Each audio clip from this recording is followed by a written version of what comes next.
right. Hello, everyone. We are back. It's Thursday night. We are streaming some more paranormal magic set design. We really need to come up with a name for this set, so maybe that's something I'll plan for one of these streams at some point. Although if anyone in chat has any suggestions, feel free to give them. What I had planned for tonight was really just working on updating old stuff. We didn't end up really doing that too much last week. We changed like the green-blue mutants, the red-white equipment. Those archetypes got changed around a lot, so there's a lot of commons that don't necessarily mesh with what we're doing now. And then on another note, we really need to figure out what the white-blue archetype is. So, because like it's theoretically research, theoretically artifacts. I don't feel like we've really done a good job of making it either so far. So I think that is the plan for tonight. And hello, Mars. How are you doing?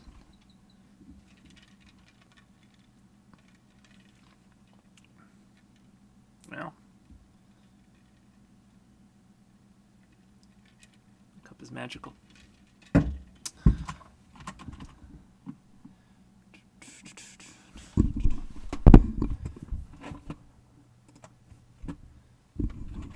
Yes.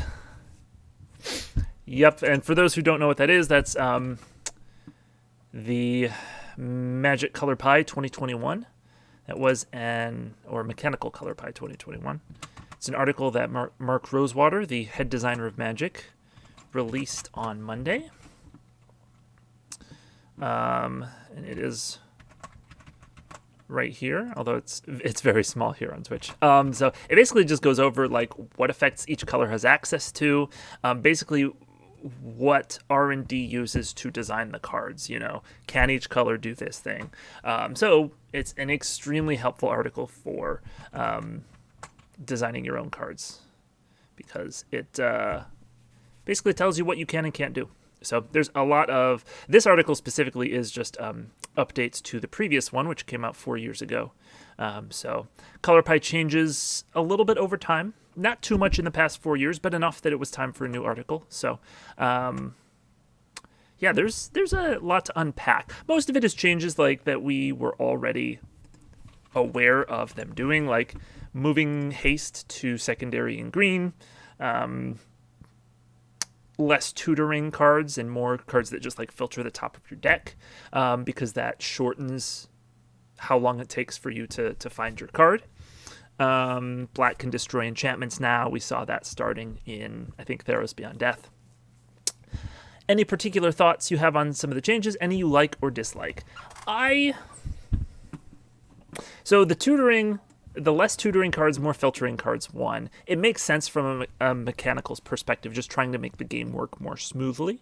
I do really like cards that tutor my deck, though, so I'm a little sad to see that go, but that's more of a personal thing.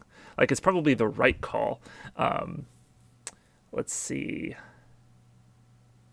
One thing I found really interesting was they're no longer doing cards that allow a single creature to block multiple creatures.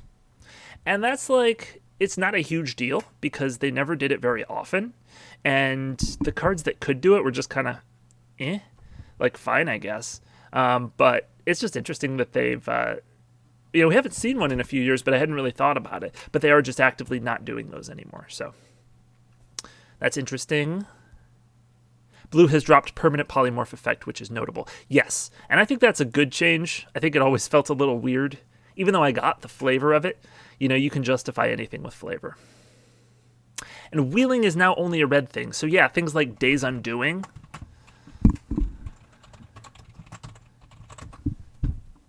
That's one of the most recent blue wheels.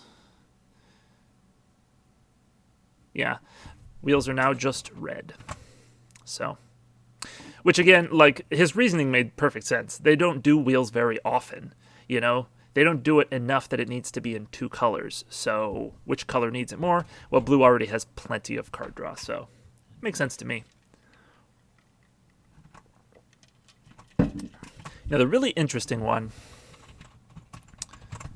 is blue is going to start getting Vigilance. That's in the article. He said, it hasn't shown up in any sets yet, but it's a thing they're changing to now. So presumably in like Kamigawa or Brothers War, we're going to start seeing blue creatures with Vigilance, which like fits what blue can do. It can already untap its creatures, no problem. But it's just interesting. I wonder if let's see, are there other ones? Sorry, color equals blue and Vigilance. Another one from Planar Chaos, that doesn't count. One from Mirage.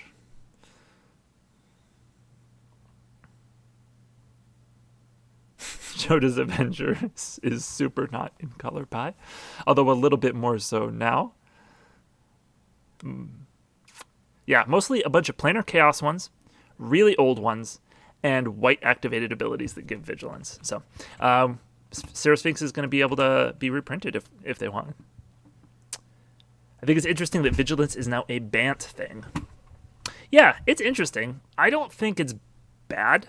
I don't really have a strong opinion on it. Blue can definitely use more creature keywords. I think it probably has the fewest. It has flying. I guess it has ward / hexproof. And that's about it. So they've tried. They tried to give it skulk, prowess. It's nothing sticking. So they're just like, you know what? It can have Vigilance.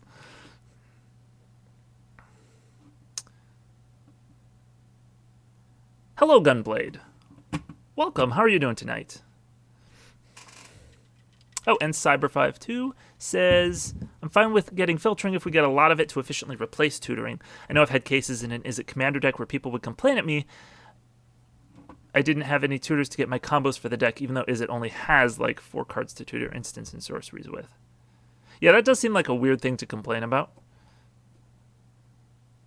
They're complaining that you're not comboing them out. Every turn my Is It opponent does not combo me out is a blessing from God, in my opinion.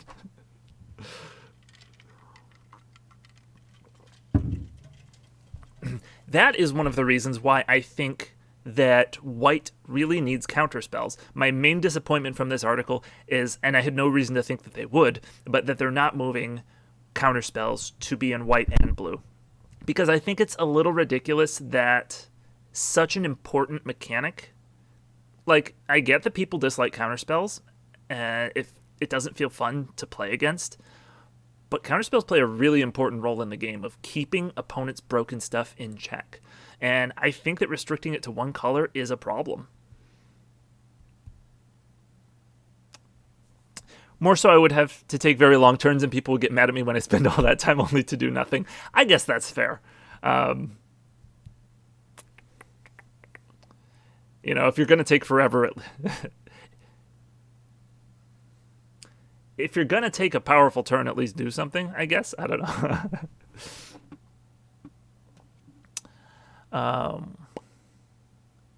According to Blogatog, that's on play design, not the Council of Colors side of things. That's fair. Then I think play design should get on that. Look, last week I played against not a new player.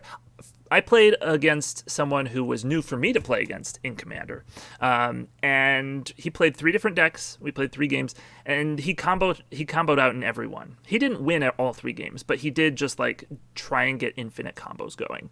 And I was playing mono white, and then I was playing mono green. And it's like, yes, I should not necessarily have the answers to all these things, but also, if only one color has the answers to infinite combos, that's a problem. So that's how I feel about it anyway. And there's other ways to answer it. Some of those combos involved creatures, which, green and white can kill. But it just sort of illustrated the problem to me. Gunblade says white should at least get Ashiok's Erasure. Yeah, that's like Counterspell plus, Nevermore. You counter a spell and then they can never cast those spells again? Yeah. I do completely agree, though. White's counters would be based in tax and delay anyway, so use sparingly. I don't see the macro problem.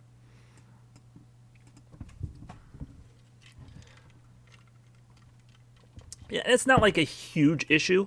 I just feel like it's it's enough of an issue, and it's been like that for long enough that people should have figured it out by now. But what do I know? Cyber 5's deck was mainly based around Epic Experiment and Thousand Year Storm. It's very fun, but not very good at closing out games because there are very few non-X burn spells you can cast for free and copy to directly burn face. Yeah. Grape Shot. And I always like when Return to Ravnica first came out. Epic Experiment was one of my favorite cards. It looked so freaking cool, and then just like you have to work really, really hard to make that card good. So that's a little disappointing. Is just that most of the things that red and blue are doing with their instants and sorceries are not good for you to cast for free off Epic Experiment. Mostly just burn. Also, I can see some counterspells in white, but I'm very particular about how they would be done if you want me to go into detail. Hey, if you want to go into detail, you go right ahead. I try to get to everything in chat, but even if I don't, all the rest of you can debate those nuances all day long. Gunblade says it was also a problem in Legends of Runeterra because only Ionia had counters. Yeah, I played Legends of Runeterra once or twice. I forget how many factions there are.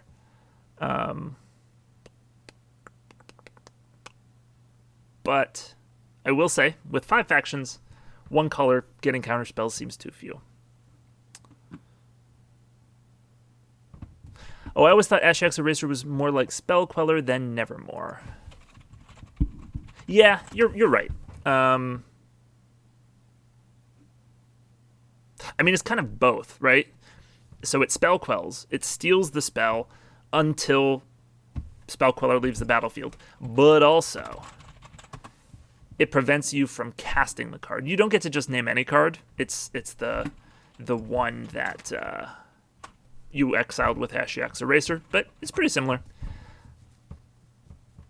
They've added a few more factions, so there's like 10 factions. Oh, man. Yeah, it's probably been a year since I played, and I only played a few games, so I do not remember very well. But the only good things I can get casting off that combo is extra turn spells, and those just make my opponents want to punch me even more.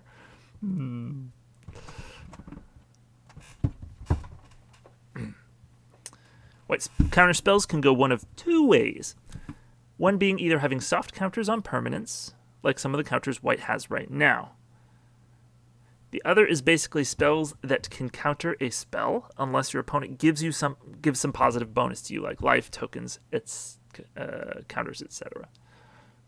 Yeah, so sort of taxing them, not just with mana, but with potentially 1/1s or 1/1 counters. Yeah, if there is that like alternate cost your opponent can pay, you'll want to make sure that it's still like efficient enough that if you get the alternate cost, it's still worth you having like given up your turn to play the counter spell. But there's probably ways to do that, like the onboard threat ones. Main one I can think of is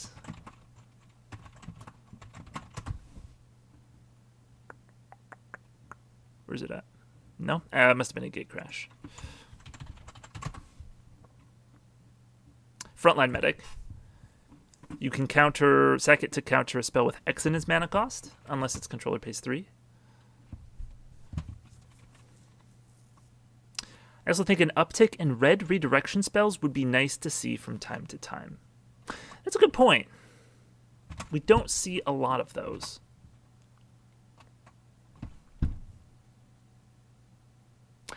I'm trying to think of how useful they are in limited. Yeah, I think part of the reason I don't think of them very often is they don't tend to be very useful and limited. But in Commander, man, those are some very good spells.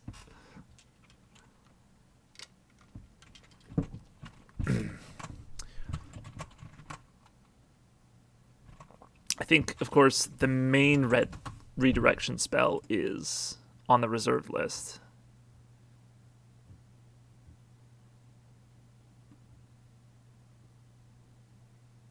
So you just have to make it weaker than this in some way. But, yeah, 3 mana or a downside, something like that. Mostly the onboard ones I'm thinking of are Frontline Medic, Chancellor of the Annex, right? I forgot about that one. Backside of Raid Dane, and technically Judge's Familiar if you count that as a white card.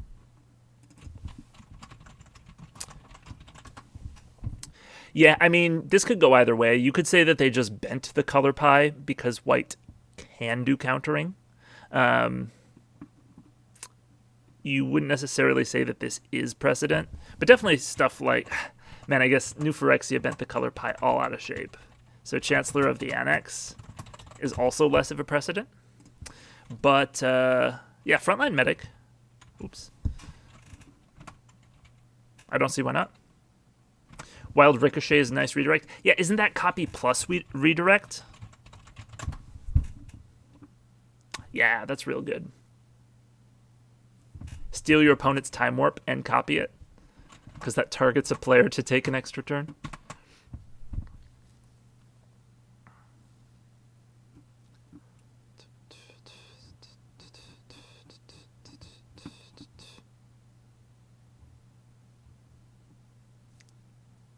What could also do more one-sided taxing? Yeah, I definitely think that...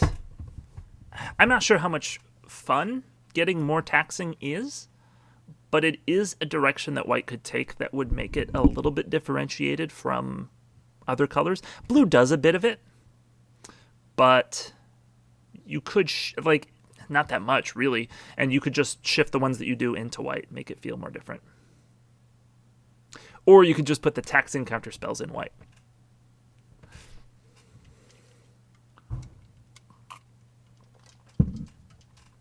I think that falls into line with how they usually want white to be proactive while blue is more reactive. I get that. I just feel like there's some conflict with white, right? Like it's supposed to be proactive. It's about a society, so a bunch of small creatures. But it's also reactive in that it's... Suddenly I've lost my train of thought.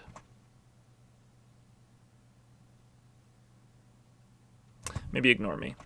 I just feel like white gets told that it's the color of the early game creatures, but also then of late game stuff. No, I don't know what I'm thinking. Ignore me. Okay. I'm gonna start getting to the blue-white color pair.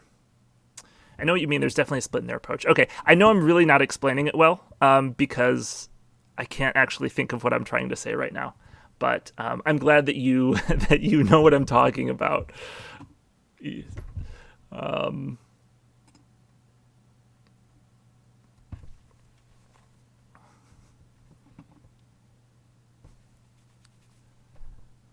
But I do like the flavor of white counterspells being on board.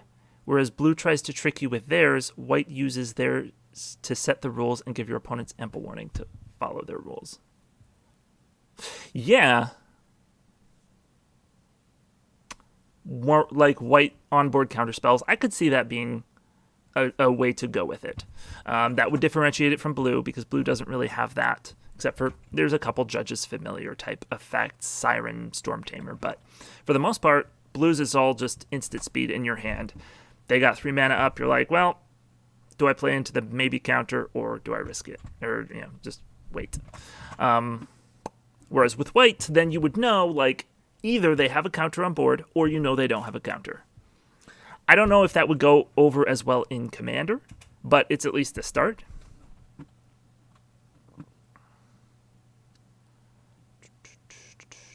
Okay, so for white-blue in our set, we've talked about it being about artifacts. And we've talked about it being research, because both of those colors have research. Somebody made a suggestion a couple of streams ago that we didn't get to, and it was something along the lines of, if you've gained research this turn. Yeah, so it was... Somebody suggested that as the white-blue. So, like, blue-black is big research. Get as much as you can. And white-blue is... They suggested, instead of, like, necessarily hitting a threshold, it's just if you've gained research this turn, you get an effect. And I thought that was a really good idea.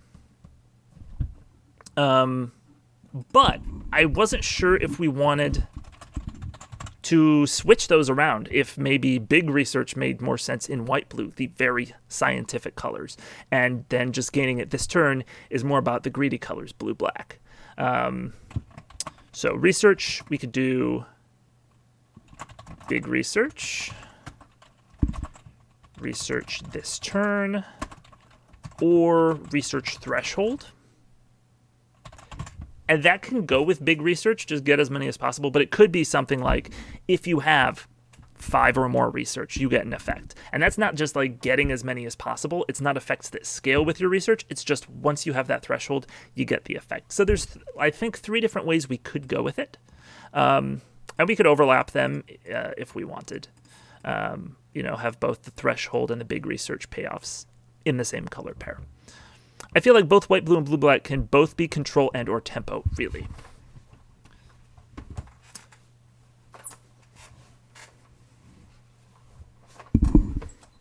Yeah, I guess I feel like white-blue, if we are making it artifacty, and not necessarily aggressive artifacts. I was thinking these are more like slow artifacts that you build up over time with research. I was thinking that this would be a much more controlling style of build, and that would maybe go better with big research. I think both can work in terms of flavor. It would depend on how they interact with the other archetypes in those colors. I'd say we can keep blue-black as control, just since that's what we have already.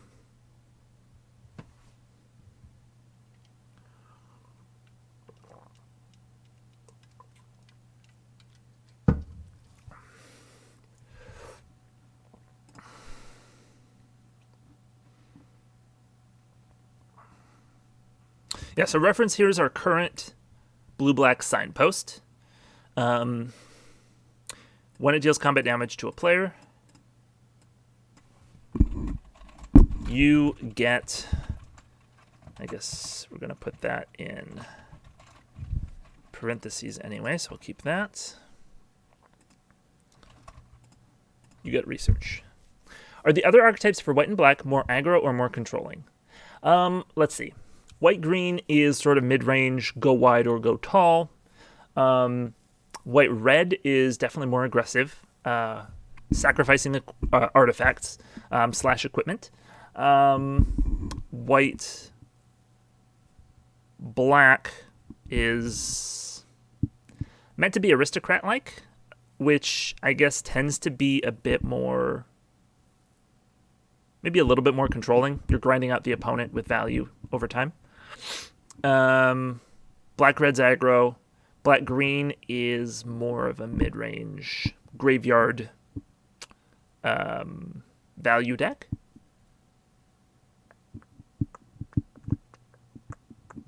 So I honestly think that we have a good balance. Which I know does not really help when trying to decide what this is going to be.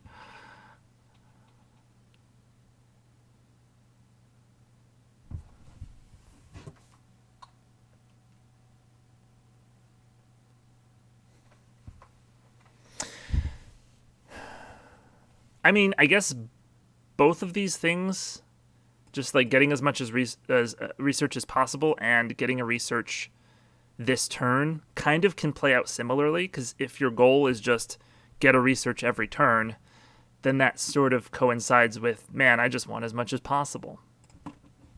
So I'm not sure if there's necessarily a huge difference here, but there would be, I guess, the difference in how the card's effects work.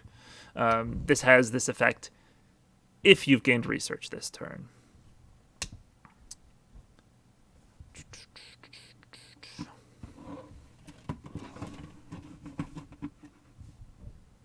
But I also thought white-blue could make sense flavorfully and mechanically as sort of the color of building artifacts.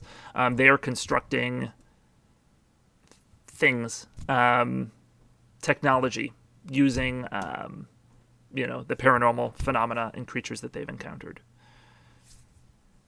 And that construction would happen slowly over time with a lot of research. So that was sort of my feel for how it was going to go. I mean, they can both be controlling. The question is just, what do we have them care about?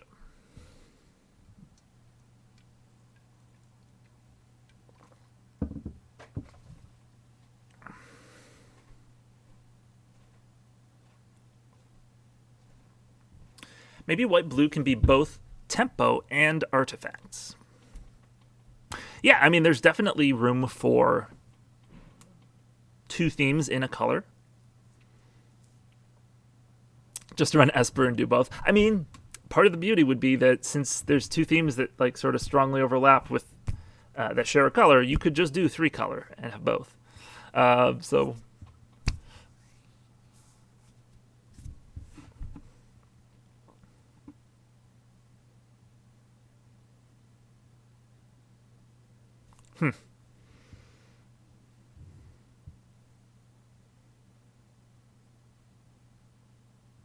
what if we made artifacts with scaling abilities based on your research? So they still do a thing, but they do bigger things the more research that you have. Now, I don't know how much design space there is for that, because that seems pretty narrow. You'd want artifacts that have an ability that can scale and can be helpful even at the low end of the scale. So, I don't know. I guess one example would be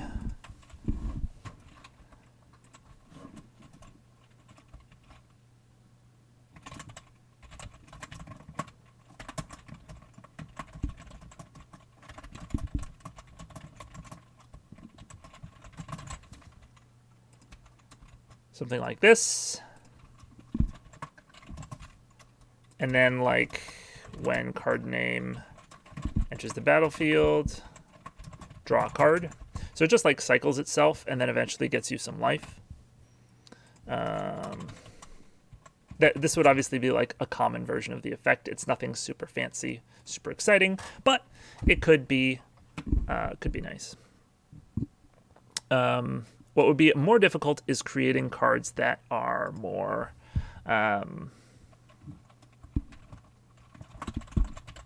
more long-term helpful.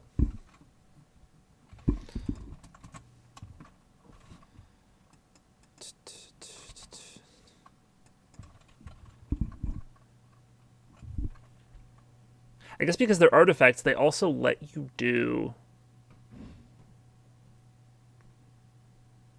repeatable things. Artifacts tend to be like repeatable effects.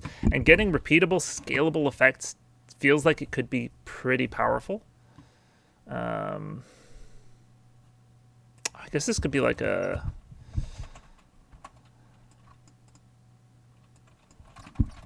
just like a creature.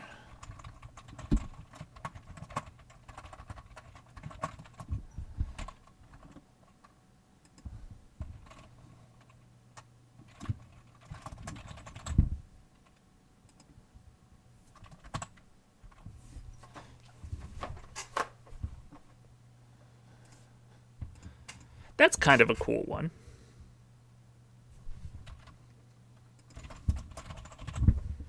Big monster whose size is, well, it can be big, just based on your research. I'm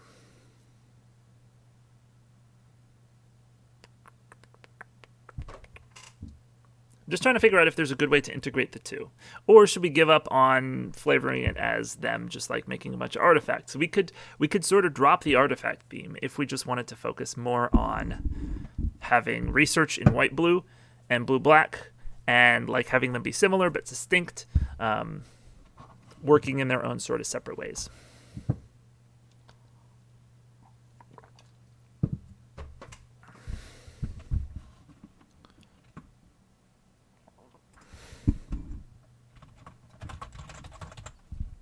So this is a cool idea, but it's also not quite going with the theme of building. I feel like there needs to be like an inanimate machine that they're building over time that does something huge and awesome. It can be a sub-theme. It's not difficult to incidentally make some of the cards in the archetype artifacts. That's a good point. You're right. We don't necessarily have to do all in on one or the other, or we could do all in on one and just make the other one a sub-theme. Yeah, I guess I feel like I'm not necessarily super skilled at doing that, so I don't know. It would be difficult to do. At least I think it would, but it definitely could be worth trying and could be quite rewarding if we did it right.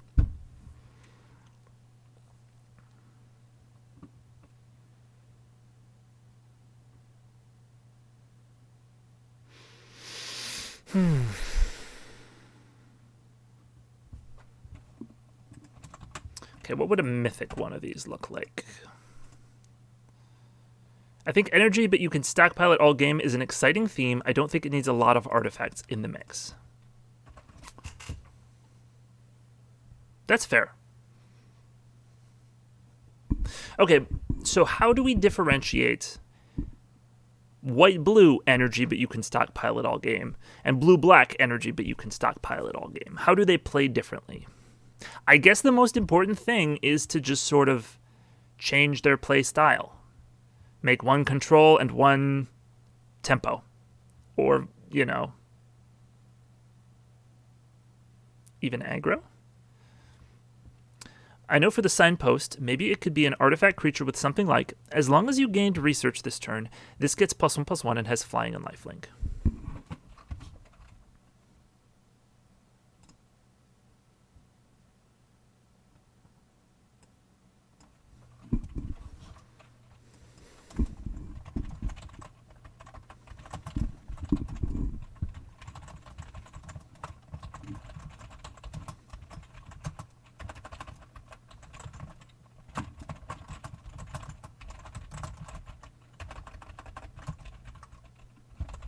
That is kind of a cool build around.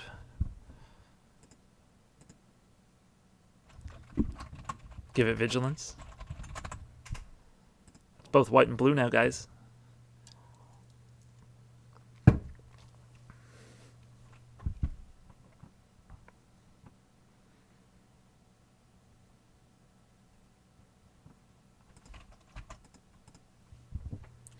It's kind of a cool build around. It's nothing like super splashy, but again, a lot of the signposts aren't necessarily as splashy as you would expect.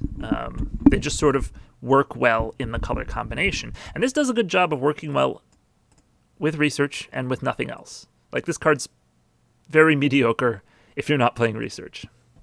Do we like as long as you've gained research, or whenever you gain research, do X?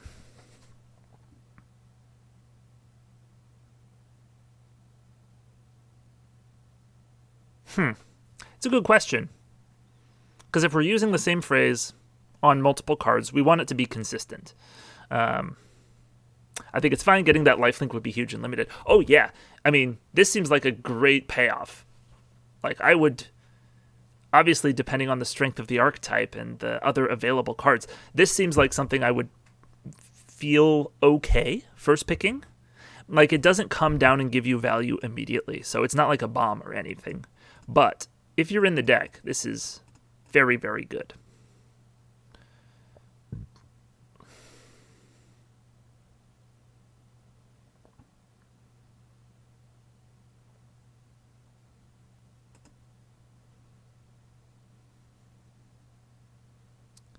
Depends on if you want big research or steady research.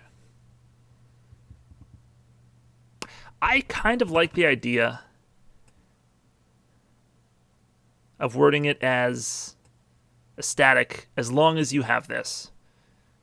This has +1/+1 flying and lifelink.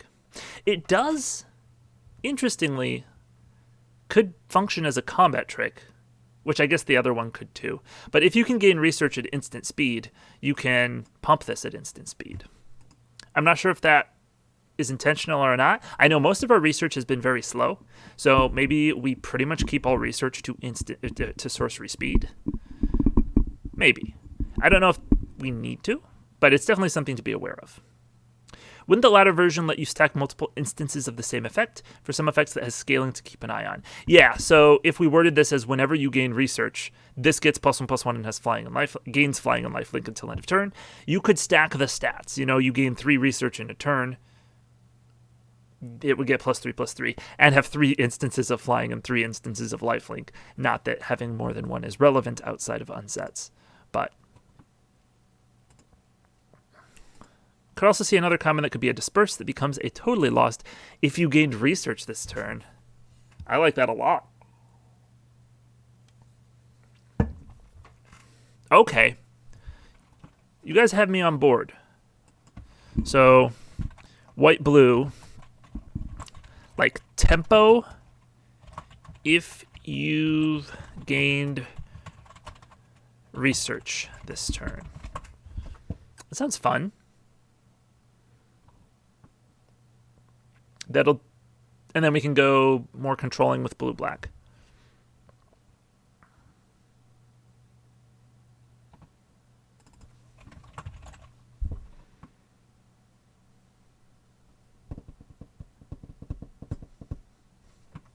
Okay. So, but we could still have some artifacts in white blue too, if not for the archetype, then just for the thematics. Yeah, I think that might be a fun thing to do.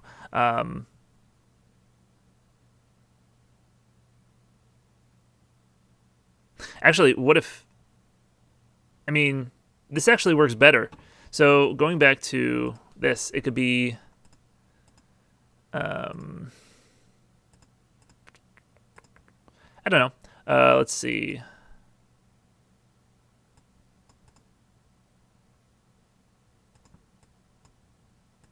Maybe not for these artifacts specifically, but remember how I was talking about the problem of having artifacts with repeatable scaling effects, just being like, if you get there, they're just so freaking powerful. Like if you could tap this to just gain a life for each research you have. If you get up to 5 research, doing that every turn is really, really powerful. But instead, it could be, if you've gained research this turn, you get this repeatable effect on an artifact. And then it's like, yes, it's good as long as you can keep fueling it. So I think that maybe actually works better with the artifact thing that I was thinking of.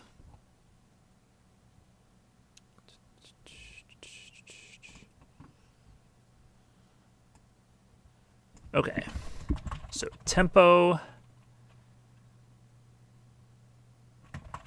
This turn research. White will still have the 1/1 creature token makers, and those are artifacts, right? It should work out then. Yes.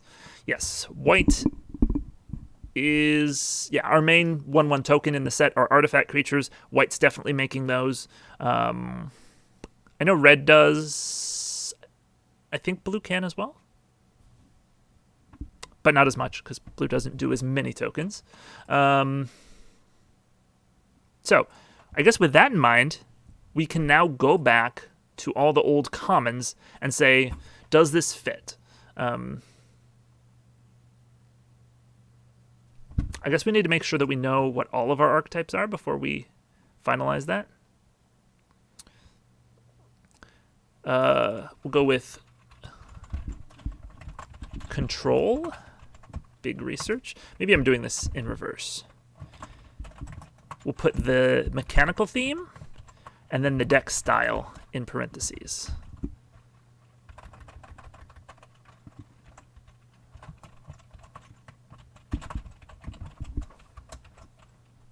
Okay. Black-red is aggro. We don't really have much beyond aggro for black, so I guess we just get the deck style. Red-green is raid. I mean, it's kind of aggro. Kind of could be played more as mid-range. I don't know if it needs to be one or the other. Green-white, go wide or go tall. That's mid-range. Black-red might be another archetype we get to, potentially. Yeah, you mean like for trying to figure out... we get to later, trying to figure out like what specifically it's doing. Maybe we could even have a blue card that's an in-between of the white, blue, and blue-black archetypes, having both an if you gained research this turn and if you have 3 or more. And Defiant Mars, yeah, says, yeah, so probably a blue card to fit the overlap. Okay, that's a really good idea, guys. Do we want that at common, or does that make more sense at uncommon? I guess you do want commons that are cross-archetype. You know, they can go in whatever.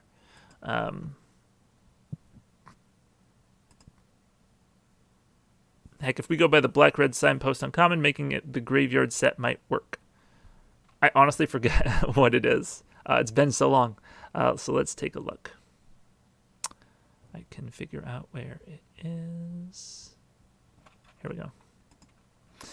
Oh, yes. Return target creature card with mana value 3 or less from your graveyard to the battlefield. It gains haste, exile at end of turn, or if it would leave the battlefield. Activate only as a sorcery. Yeah, so it took our like graveyard active trees and just put it on a creature.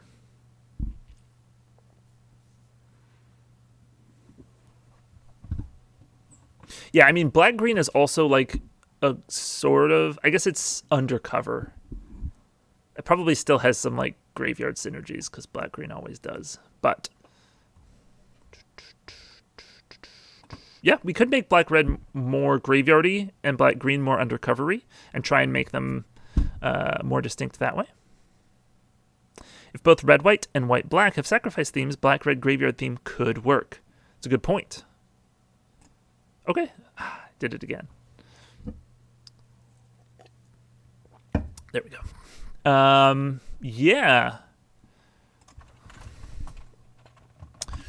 Graveyard aggro.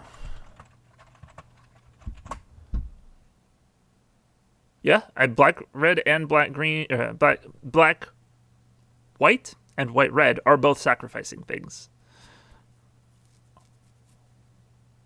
So some of our old graveyard red cards could be safe, though maybe designed better for this archetype. Set wants what the set wants. Yeah, I think as long as it's still conveying the themes of, you know, at its core, this is still a paranormal world, and it wants to show that. And I think that we can probably do that with black-red graveyard. And yeah, since it works well mechanically with the other Mardu archetypes, sounds good to me. Graveyard's pretty paranormal, I'd say. I agree. Yeah. So we'll just lean into maybe our graveyard temporary, like our unearth effects.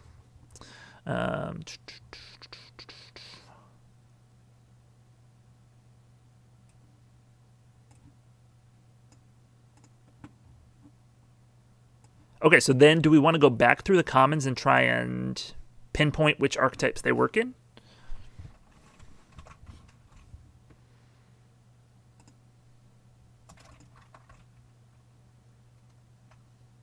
The signpost does seem a bit on the powerful side, really. It really does. Maybe that should be like a rare. I always end up making my signposts more powerful than they need to be. I always forget that, like, it is kind of a build around, but also it's more just supposed to be good in the deck, not like a bomb. So...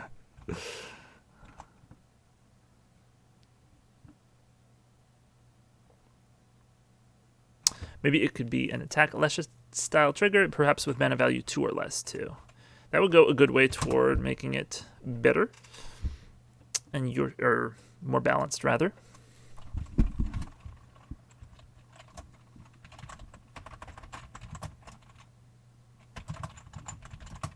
This would be whenever card name attacks, return target creature card with mana value 2 or less from your graveyard to the battlefield. It gains haste, exile at end of turn, or if it would leave the battlefield. Activate only as a sorcery. Maybe as a 4/2 as well, so it's easy to kill.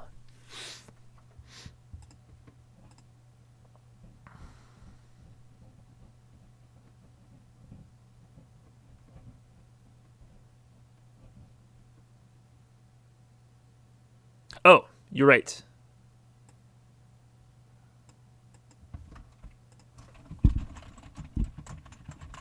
Tapped and attacking.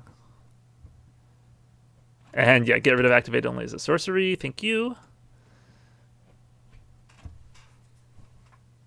Look good now?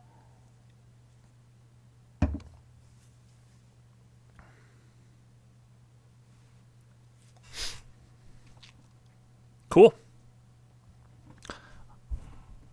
Much more balanced.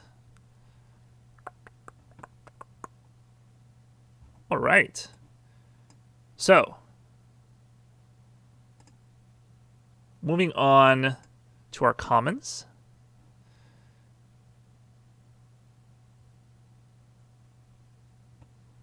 I forget why exactly we put this card in the set, but it's just supposed to be some colorless fixing. It's fine. Doesn't really go in a specific archetype. It's just if you need some more fixing, that's there for you. And some assurance that you find your third land.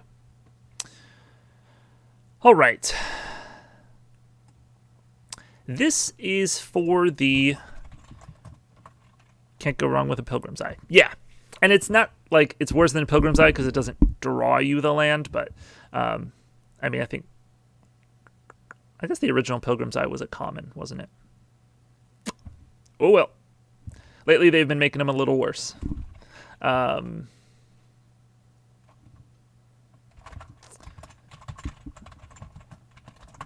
This is for white-black. And it can also be for white-red, because once it dies, like, you can gear this up with a bunch of equipment, trade it off, then it gives you another equipment to sacrifice. So, actually, it can be good in white-green, because they're kind of going wide.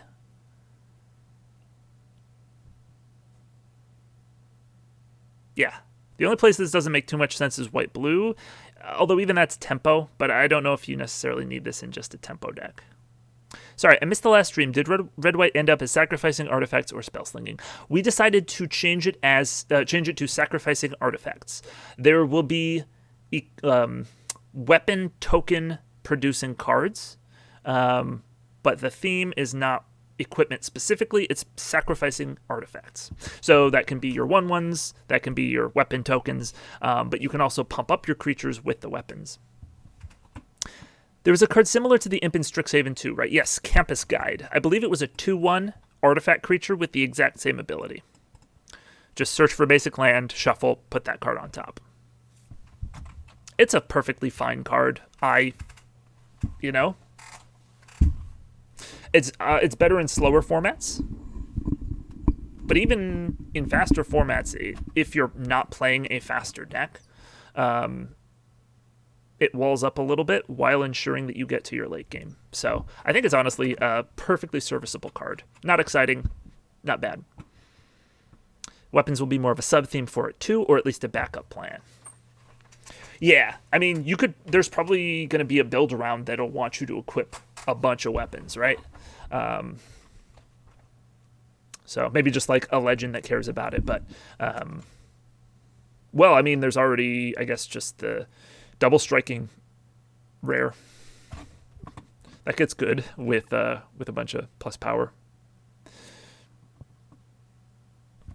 Maybe a red uncommon could give weapons you control an extra bonus, just helping to play with the sub-theme. Not to get too off topic. No, I think that's a fine idea. Let me write that down in my notes.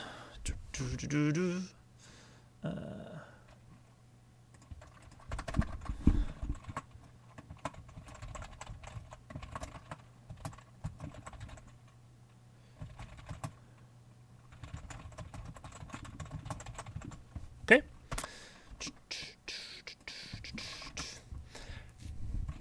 That said, I'm trying to be better about staying more on topic.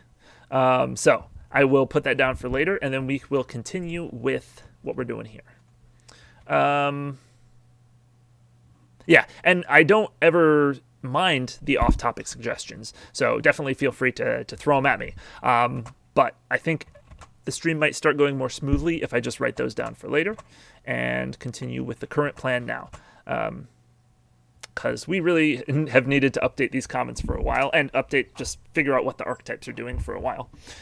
So this was our regular Joe joke, where it's just a creature that people think is weird, and it's just a normal person. The joke is funny, but I've struggled to find a way to make it an interesting card. We were just like a vanilla creature. It's like there's really few stat lines that are good if the creature's vanilla, especially if it's human-sized and flavored as a researcher. There's just a lot of restrictions that make this not a good card. I guess I could make it 1 mana. But yes, so then another version of it we got is this undercover creature, which is on both sides. It is just a 2/2 for 3, Obviously, you're going to want to play it face down. But unlike most undercover cards, the fact that you don't really have an option on which side to play, you're always going to play one side, doesn't matter. You're playing a 2/2 for 3, that when it dies, you draw a 2/2 for 3. Is that great? No, but it's pretty fine, especially with some of the synergies in the set. So I think this is the best version of this joke that we've come up with. So I'm down to stick with this for now, which means that we need just another white common.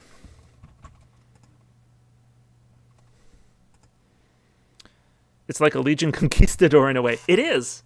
It is. Instead of oh man, I love Legion Conquistador. I love the idea of just drafting the same of a bunch of common, a bunch of copies of the same common.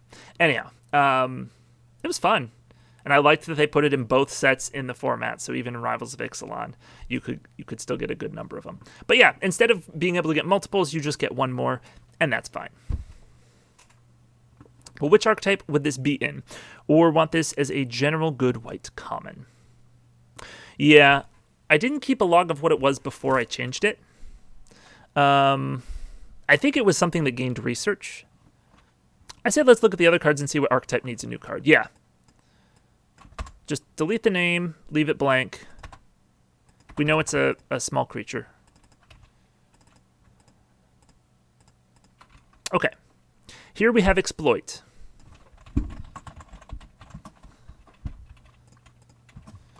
It's a 2/2 for 2 with Exploit, so when it enters the battlefield, you may sacrifice a creature. If you do, put a +1/+1 counter on target creature.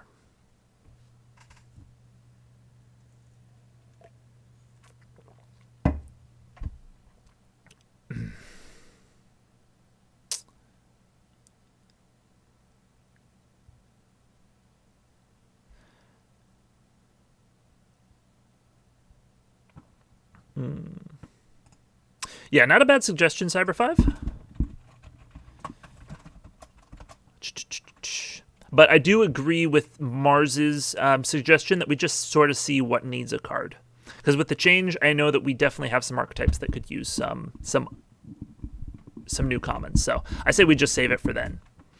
So here we have Exploit. This is for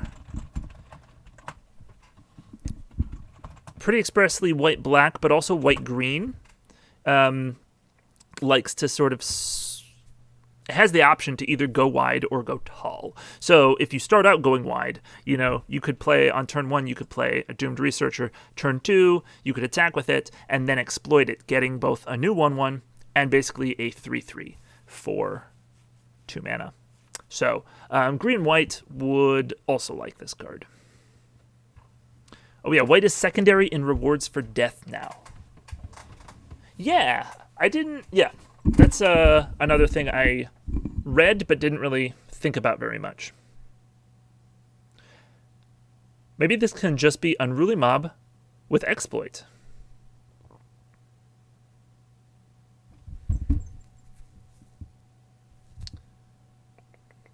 Ruly Mob.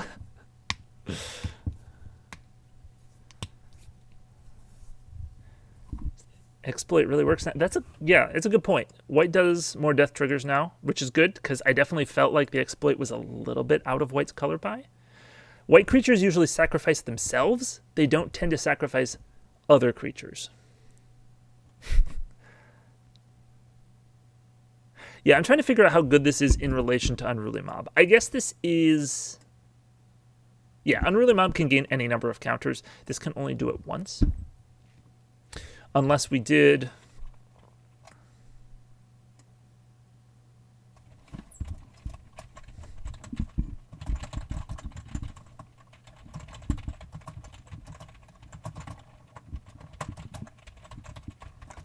sort of counter on card name. So then it's a 1/1, and then it's just Unruly Mob with Exploit. That's not bad. Unruly Mob is like an okay card. Giving it the option to sacrifice a creature does not break it by any means, so this is probably a good design. What do we think? It gets it's a little bit less aggro, but honestly, white-black is not that aggro. White-green is more mid-range, so this is probably fine. Okay, yeah, let's try this. Interesting as, you know, maybe the first exploit creature with no when this exploits a creature trigger. Cool. This could technically go in red, white-red. With artifact token, creature tokens, but I think the death rewards are supposed to be normal white things, so I think we're still in bend space, but more than fine, in my opinion. Yeah, it's... right, so rewards for death are white, like Odric's Outrider, like Unruly Mob. Killing your own creature, that doesn't make killing your own creatures in white's space. So it's probably still, yeah, a bend to have a white card that can sacrifice a different creature. But I don't believe it's a break. So this seems good. Okay. This is more of an aggressive card. It is unable to be blocked by colorless creatures, which is undercover creatures, artifact creatures, including our 1/1 tokens. Excuse me.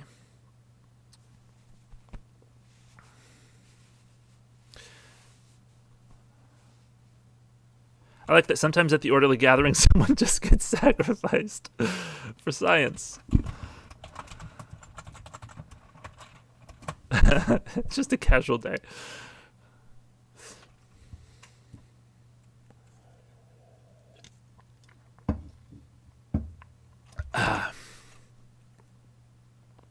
So yeah, this is this one's not an exciting card, but it's perfectly fine.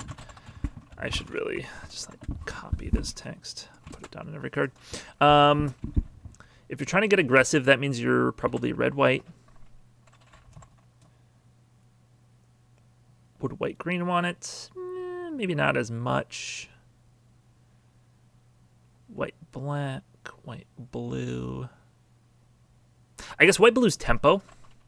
And as tempo, it does want 2 mana creatures with 3 power. So I'd say this would be also a white-blue card. It's a standard blade creature, nothing to complain about. Yep. It's like basically Core Castigator. You know, it's fine. Don't need to talk too much about that one. Okay, this is a play on Attended Night. Helps green white get in if you go tall against undercover and artifact decks. That's true. Yeah, if you suit this up with a bunch of stuff.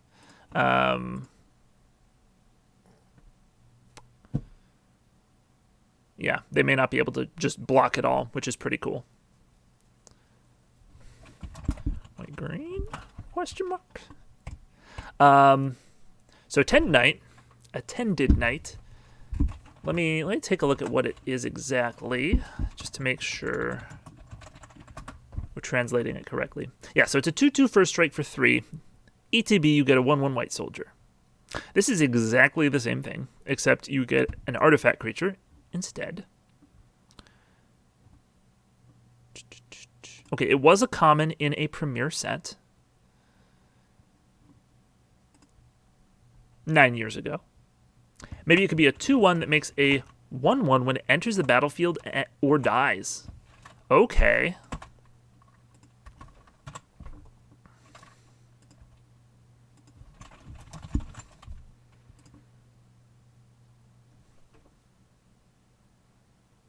It's giving you 3 bodies.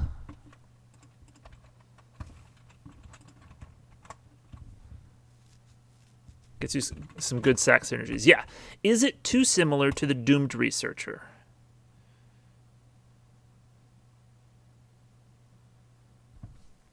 And is this effect, like getting it both when it enters or dies, is that more uncommon territory?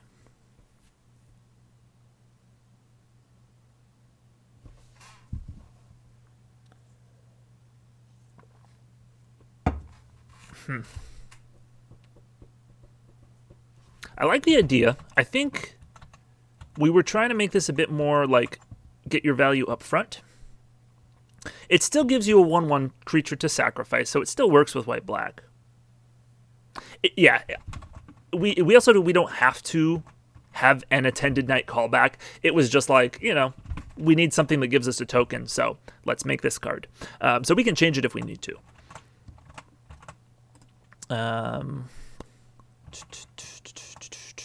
I guess as is, it works with white black for sacrifice, white red for artifact sacrifice, and white green for going wide or going tall.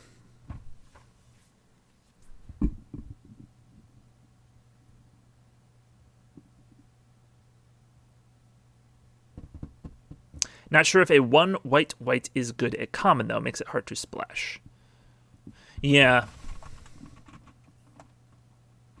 I honestly don't know if it needs to be 1 white. Like I said, it literally is just Attended Night.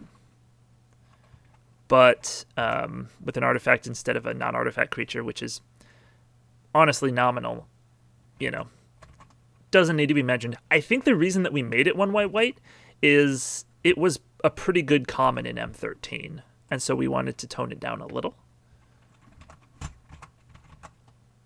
But I mean, these days they're making bomb commons, Organ Hoarder. What are some other ones? Apparently, Lunarch Veteran is amazing. I don't know. I think I like it on ETB to keep it different from the Doomed Researcher since they're both commons. I think I agree with that.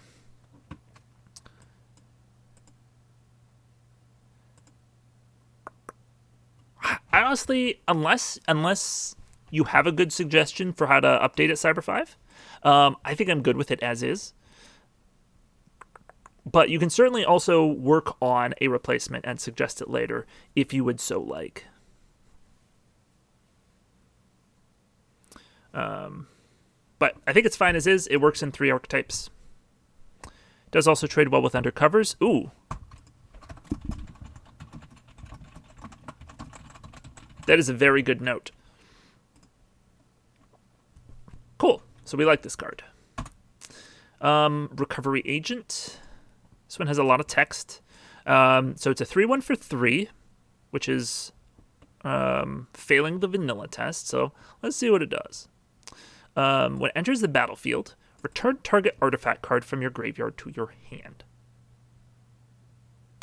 Well, white is the main color of getting artifacts back from graveyards, officially codified in the new article. It works well with red-white. I need to write these consistently. Okay. Primary now, so it's worth a keep. Yeah.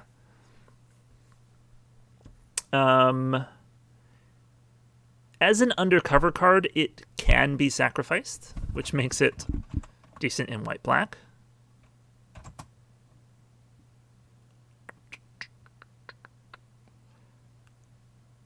Less good in white-green. Although it's kind of 2 creatures in 1.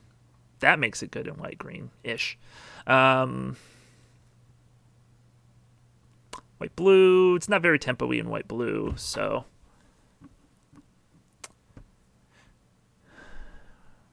can be good with white blue too if we just give it a lot of artifacts incidentally. That's a good point. Oops.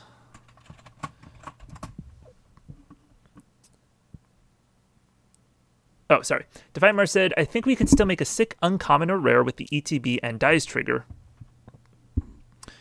And Mirrodin says, or a sick mythic that triggers on all creatures ETBing and dying.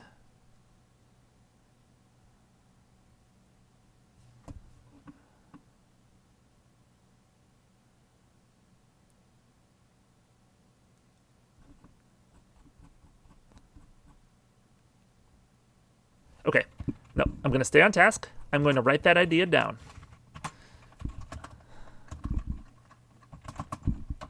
I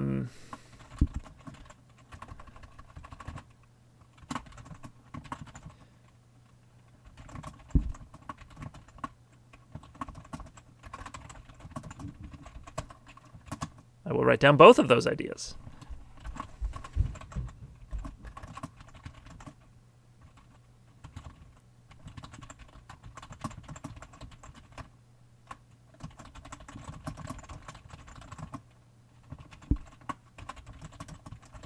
Cool. Okay.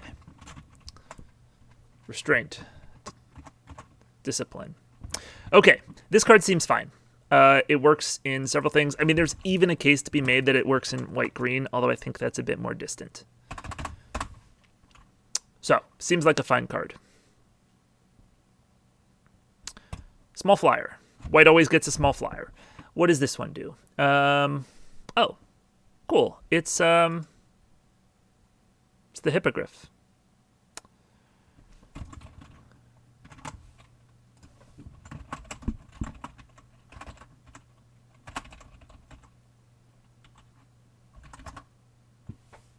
Loyal Griff. Except it doesn't have flash, and it's a 2/1, which at common rather than uncommon is much more fair.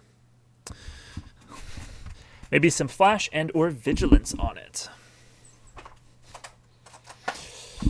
Yeah, okay, so this one, I guess, is to work with... We have some ETBs. Exploit...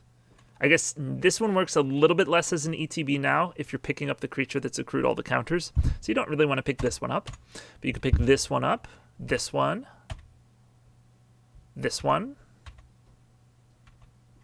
any undercover creature. So there's a lot of good options for picking stuff up.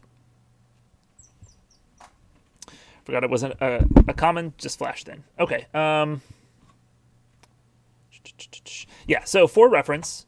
yeah, Loyal Griff at uncommon. 2/2 flash picks up a creature. I mean, we could just go like... We could, instead of picking up a creature, we could go flash flying.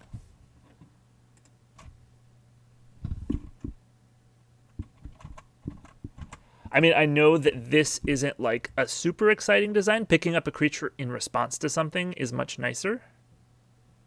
I guess we could make it a 1/1 flyer with flash and flying. I guess that's redundant.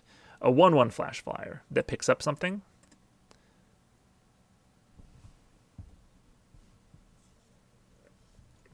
That's probably more reasonable at common.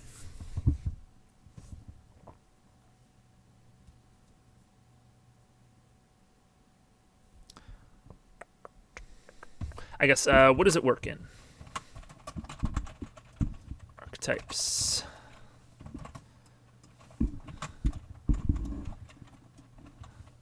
Maybe we could have a card that can rescue something for an exploit cost at some point. Okay. Let's see, white, black. White, blue. You don't really want to pick up your own cards if you're trying to tempo.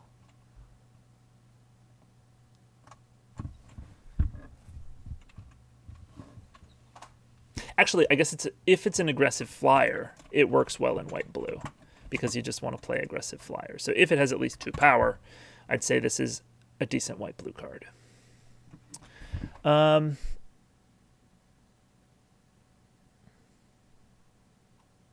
Choosing favorites, you could say. Sophie's choice. Very black take on white, but one I like.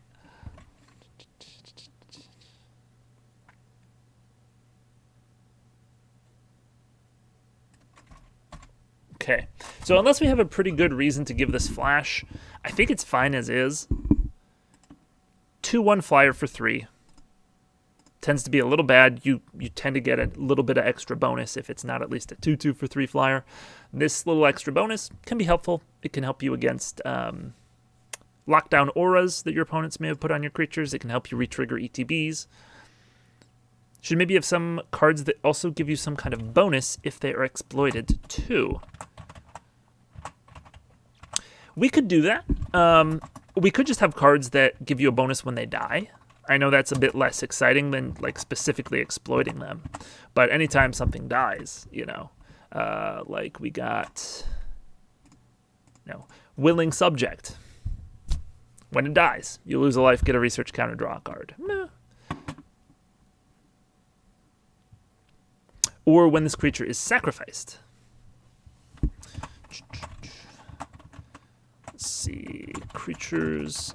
I will write this down for later. Creatures that want to be exploited or sacrificed. And exploit to rescue creature in white.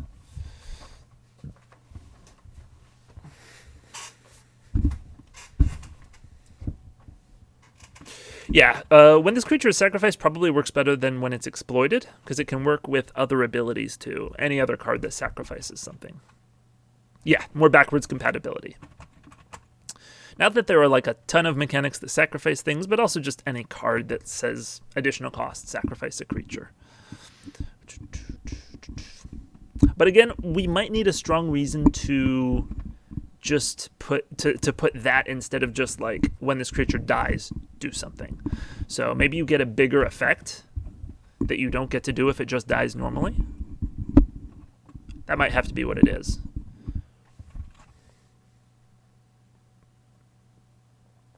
Okay, where were we at? We were here. I was saying I think it's fine, so I think I will potentially move on. Okay, here's our other white exploit card. It's a 3/3 for 4. Obviously, exploit, and when it exploits a creature, creatures you control get +2/+1 until end of turn. Oh, sorry. What about if all of our exploit cards have, whenever you exploit a creature, do X, instead of when card name exploits a trigger? That way they all trigger each other. Sorry.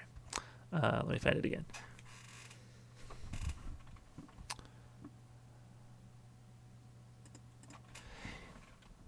You know, I did design a card like that for the file.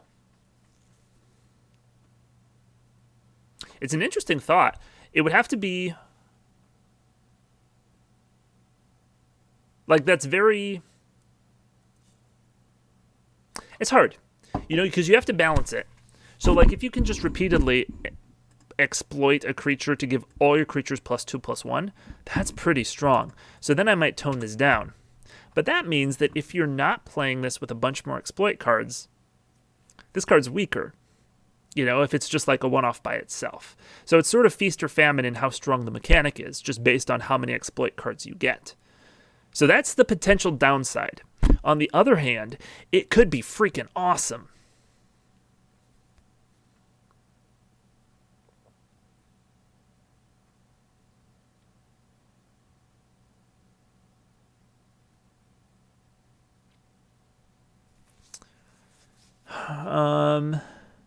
Cyber 5 suggests maybe do that at uncommon. Gunblade suggests sacrificing, or just have them be whenever you sacrifice a creature. Yeah, that was what my original design was for the one that I was talking about. I forget if it's actually still in here or not. If you're constantly exploiting creatures, you might not have too many creatures with the abilities. That is a good point. I feel like you're really going to want some doomed researchers and attendant clockmakers. Cyber 5 liked this card as is, which I do too. I do like the idea of... Yeah, I think maybe putting those at uncommon. Souped up exploiters at uncommon.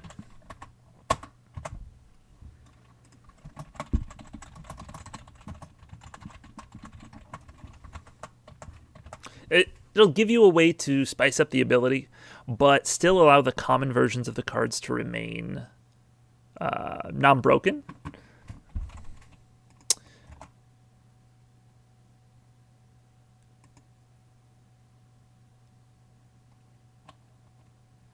White can get some self-sacrificers. Yeah, so that's an interesting thing, Gunblade, because there's really two ways you can take a sacrifice deck, or like a sacrifice archetype. You can either have it be just straight up a card sacrifices a creature and gives you an effect for doing so. Or you can have ways of sacrificing creatures and creatures that want to be... you can have creatures that sacrifice themselves and things that pay you off when your creatures die. Yeah. Again, I'm not sure if I explained that well. But there's like two ways to do the sacrifice deck, and they aren't actually that interchangeable, which is interesting. Plus, having the sack fodder at common should help enable the strategy.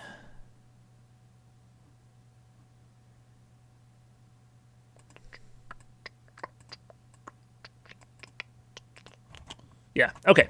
So, with that in mind, this card is 3/3 for 4 exploit.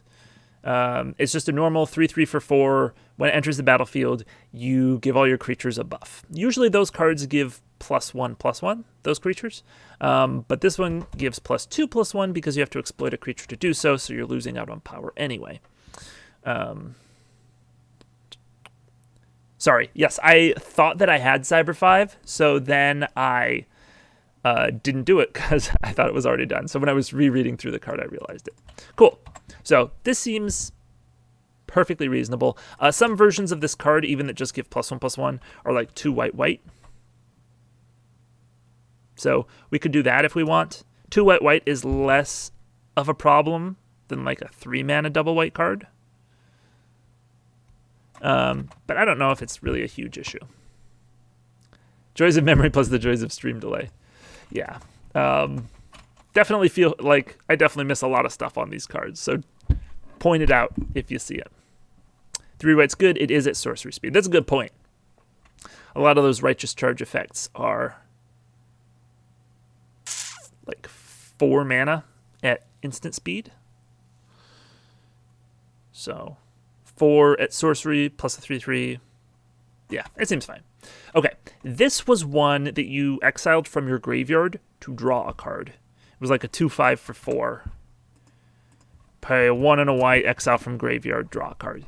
Who cares? White, while white-black is still sacrificing things, you're not going to want to sacrifice your 4-drop. So we really don't want a 4-drop that wants you to put it in the graveyard. Exiled from the graveyard to get a research. That's better.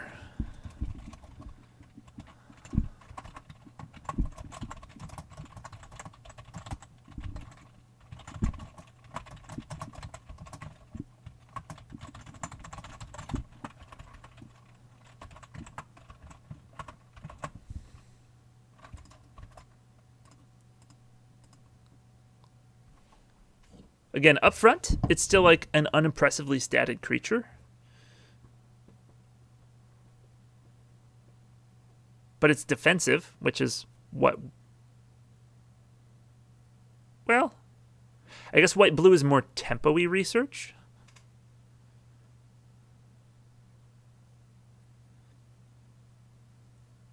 Can be very good for white-blue. Yeah, to just have in reserve for when you need a research trigger. Yeah, I guess I'm feeling like since our white-blue is more tempo, it might be better as a 3/4. So it can deal a bit more damage and it die a bit more easily. That makes sense to me. Currently, white doesn't really get 4/3s for 4 at common, or I would do that. We checked. I remember we checked several streams ago. Maybe when we designed this card in the first place. It seems fine. Archetypes. Obviously, white-blue. White-black can use it because they both are colors of research, even if they're more focused on sacrifice. It is something you could sacrifice if you wanted to, although it's not the best option. White-red, white-green. Yeah. Obviously, any of these cards are playable in whatever archetype, but better in those two. Does this seem fine?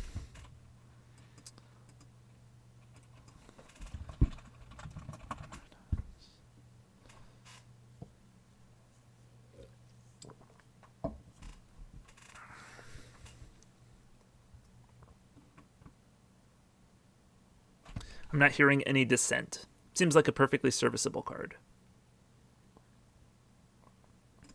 Okay. Wait, are we really? Yeah, we're 9 creatures in, and that's our first research that you can get. So maybe this does give research. I think it originally did. Okay. Our 5-drop, our big white flyer, the normal 3/4 flyer for 5. Weird Ox isn't a creature. Weird Ox. Sorry, you're right. Strange Ox. So this is just a normal 3/4 flyer for 5 in white, except it has undercover.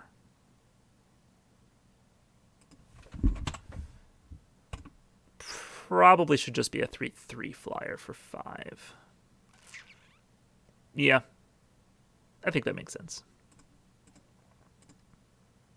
This is more of a bonus than 3/4 for 5 flyers usually get in white. Like, they usually get, planar allies, when it attacks, venture into the dungeon. That's nice, but how many attacks is it going to get?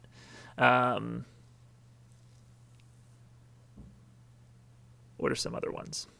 Like ETB, you gain 3 life. An undercover, that's a bigger bonus than 3 life, or venturing maybe a couple of times. Or make it a 3/2 flying Vigilance.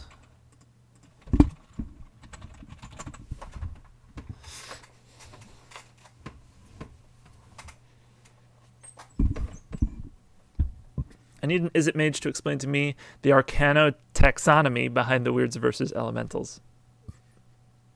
So weirds are made of elements, but particularly 2 opposite elements.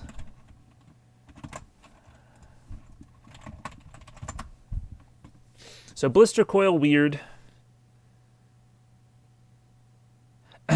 So Frostburn weird is made of ice and fire. Gelectrode is made out of gel and electricity. Those are opposite elements. Everybody knows that.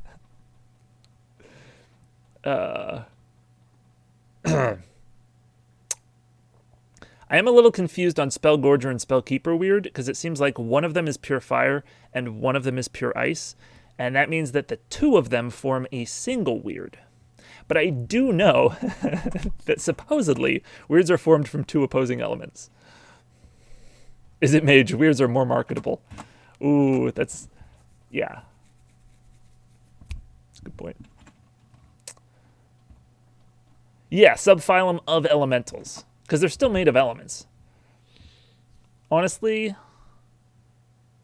it doesn't seem like there's a lot of variety in the types of elements that they use. It looks like they use ice and fire and gel and electricity, and I don't know what Petrahydrox is. I guess, Petra would be stone, Hydrox would be water. Stone and water.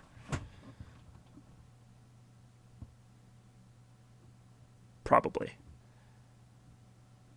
It mentions gravel and a pond. So yeah, stone water. Got it. What I'm hearing is we need new meld cards. We do. I love meld. Well, it's red and blue. What else do they have other than fire and water slash ice? I mean, that's a good point. I think, honestly, just doing gel and electricity was kind of innovative enough. There's not too many options, considering that there's not that many elements, like basic fantasy elements, obviously. If you want to go with hydrogen and oxygen, man. That seems very blue-red to me. I don't know. They explode.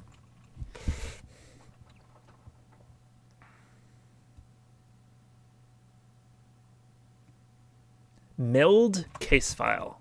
Excellent idea. Thank you.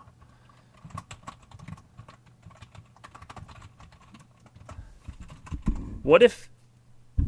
This might be too weird. What if a case file card melds with an inset card?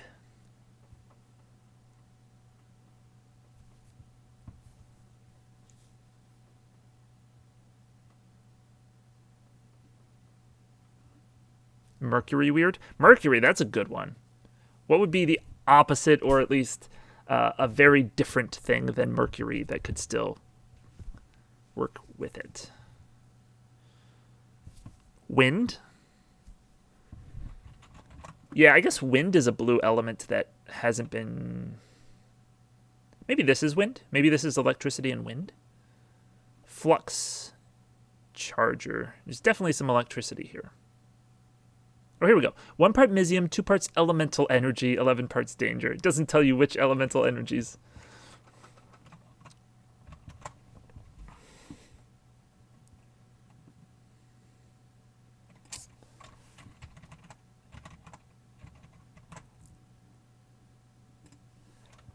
Okay, so our small flyer is a 2-1. Our large flyer is currently a 3-2 Vigilance.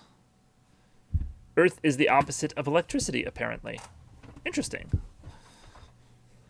I mean, I guess it grounds electricity.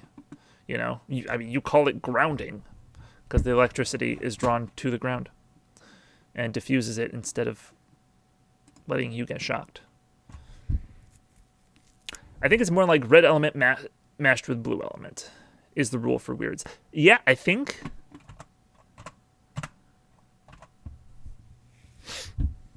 Weirds are interesting. But yeah, there's not like a lot of places to take them. I guess you just keep rehashing the old elements. Okay, do we like this? Let's see. Archetypes. Anything with undercover goes in white, black.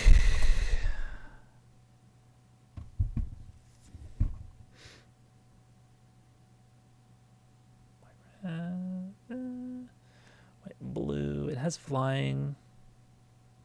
White blue can probably also, like, tempo uses flyers to their advantage, but not as necessarily good as it would just a more efficiently static creature and then bouncing the opponent's stuff. You could arguably put this in green. Green, black are the undercover colors. So even... Like, you could get some synergy. Even if you're not playing black-green undercover, you could go green. I don't know. This maybe doesn't seem like it has an awesome home anywhere, but also just it's a flyer, which is fine. I know we at least should have about 3 cards in white and blue at common that give research. That has been about my estimate as well. Probably one-time only research at common. I know that we have a second one. Actually, I know that we have 3. There's, it's obviously Strange Ox now. Then there's Stored in the Archives, which is our pacifism. It's just a 3-mana pacifism with ETB, you get a research. Honestly, I think it's a perfectly fine design. And then Naturalize, Sorcery Speed Naturalize, or Disenchant, I guess, with you get a research. So that's currently what we have. I think this one's a bit problematic because it's unreliable. Flavorfully, it makes perfect sense, but you are relying on your opponent to have something you can target to even get a research. So it's not like very consistent. So if we want to have this, I think we can. I just don't think we want to count it as one of our 3.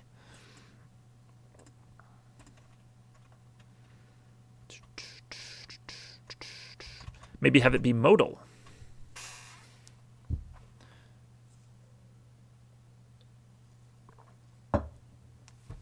So you can destroy target artifact, destroy target enchantment, or get a research.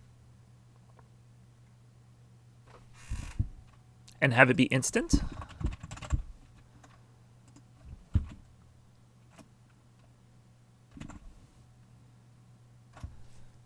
Maybe a bonus with the research option.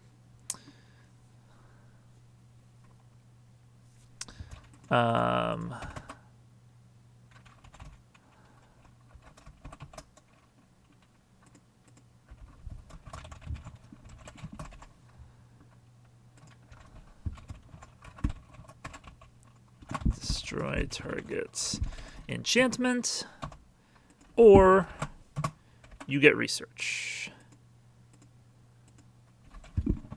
Could be surveil 1. Oops. Surveil 1, you get a research.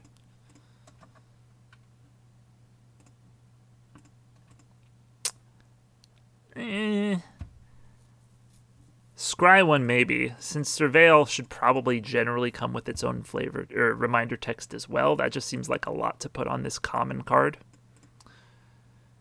This is like the white version of the AFR green card. Yeah, return to nature. Maybe making a weapon token too. Oh, I like that. Okay. What about we remove one of these modes? Probably enchantments, since destroying artifacts is a lot more helpful in this set.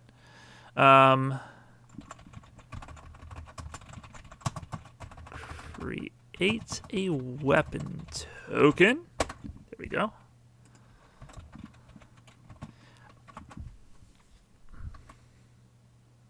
I meant more getting a research and a weapon together. Interesting. Okay. Oh, sorry. You find a cursed idol. You're right. You're right. I'm thinking Return to Nature's in Midnight Hunt. That's what I'm thinking of. But yeah, you're right. It's you find a cursed idol.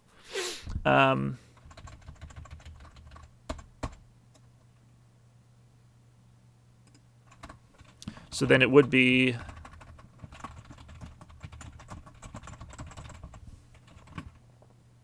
Okay, that card is a sorcery at 2 mana.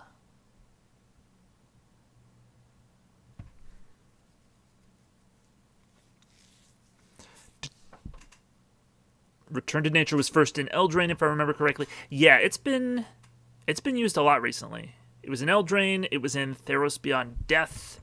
I think a Corset.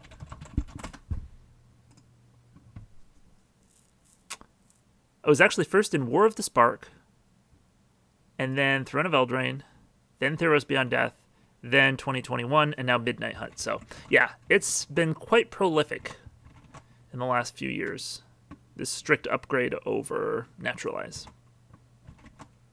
Not a huge one. I mean, the Exile from Graveyard mode is less generally useful, so you're not going to use it too often. I think it makes sense to put it in sets with Graveyard themes. It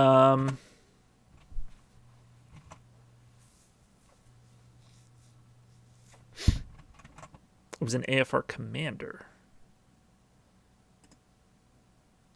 Oh, interesting. So I wasn't technically wrong. It was in AFR. But no, I was definitely wrong. Okay. So potentially this could be... I mean, this mode could be good enough if this is just an instant. If this is our, like, one way of getting research as an instant.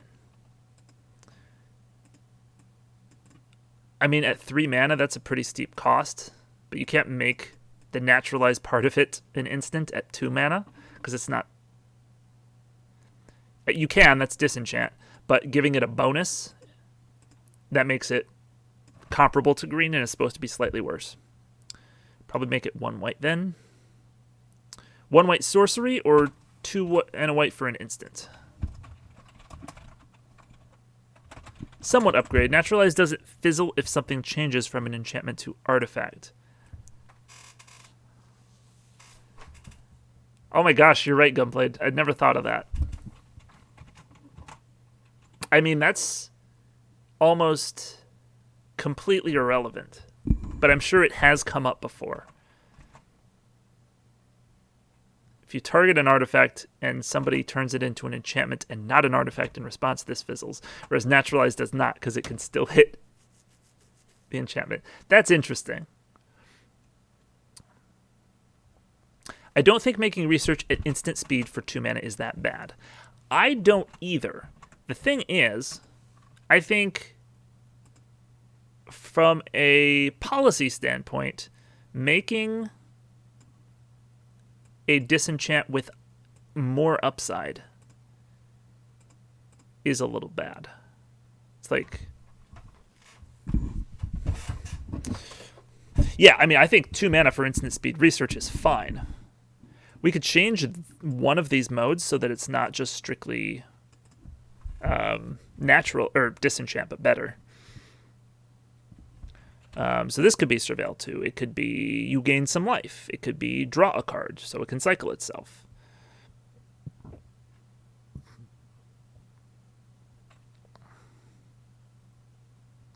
It could be put a +1 counter on target creature. Just make it sorcery. 2 mana sorcery. That makes sense. I mean, the idea of having an instant speeds research is nice, but I don't know that this needs to be that. What's that one card? Light of Hope. Oh, yeah, this is pretty comparable. So 1 mana for 4 life, destroy an enchantment, or get a +1/+1 counter. Wow. At instant. So if we don't make this disenchant, if we just make it hit, I guess enchantments is the weaker type, which is why it can be cheaper. If it could hit artifacts, it might cost 2. That was a very relevant card to bring up, Gunblade. Better demystify, really. That's a good point. Yeah, I think I do want this to hit artifacts because that's more relevant in this set. I think we could make it a 2 mana instant, but I think if it hits artifacts, it might just be... Maybe it should be at least 2 mana? I don't know. Let's see. So this is... I mean, it's a sideboard card. That said, it's research, so it can be good in white-blue or white-black.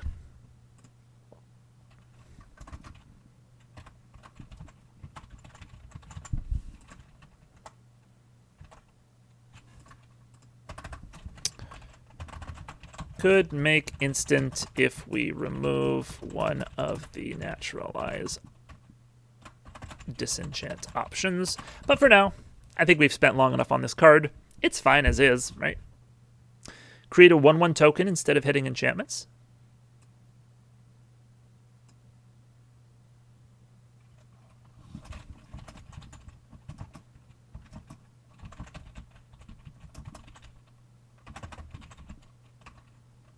Color this construct, artifact, creature, token. Instant. That's a good suggestion. What do people think of that?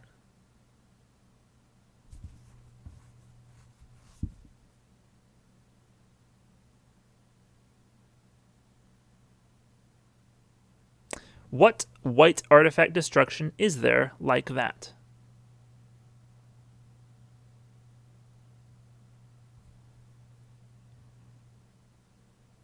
I'm not sure what you mean.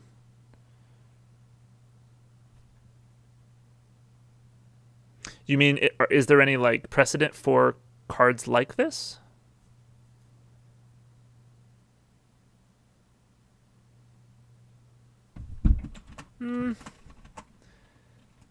I guess you're saying like it can destroy artifacts but not enchantments. That could be your question. Okay, color equals white. Oh, destroy. Oh, target. Oh, artifact. Rarity would be common. Filter by recent.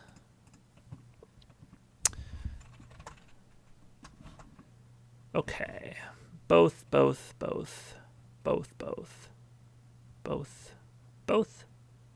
Haha! Topple the statue.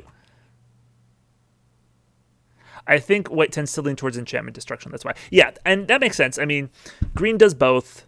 Red does artifacts. White does enchantments. That's changed a little.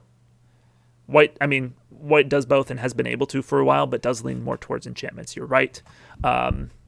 Obviously, like, it's taking me a while to find one instance. We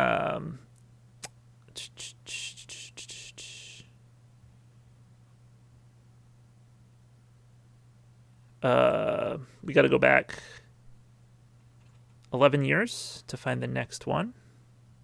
Divine Offering. Yeah, and that's about it. So it's doable. It's very uncommon. I don't think it's an issue. I just wanted us to check. That's a completely reasonable point. I appreciate you bringing that up. I was just trying to understand what you meant. Yeah, you're right. White usually focuses on destroying enchantments rather than artifacts.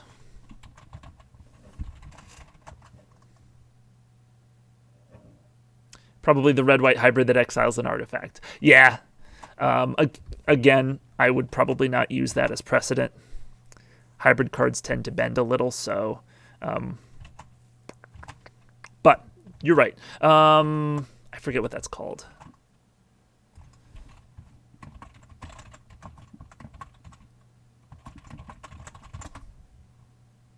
Shattering Blow.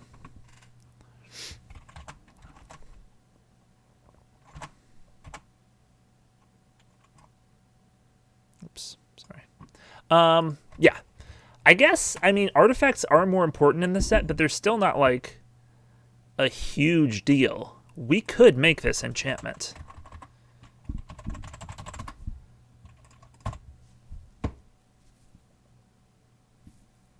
And then just make sure that green and red both have access to common ways to destroy artifacts.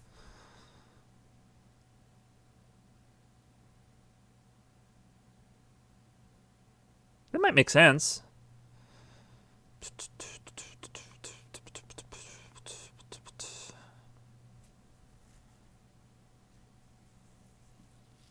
Do you think my suggested name might work for it? Sorry, I missed that. Maybe call it Reverse Engineer 2. Thank you. Yes. Before, it made sense.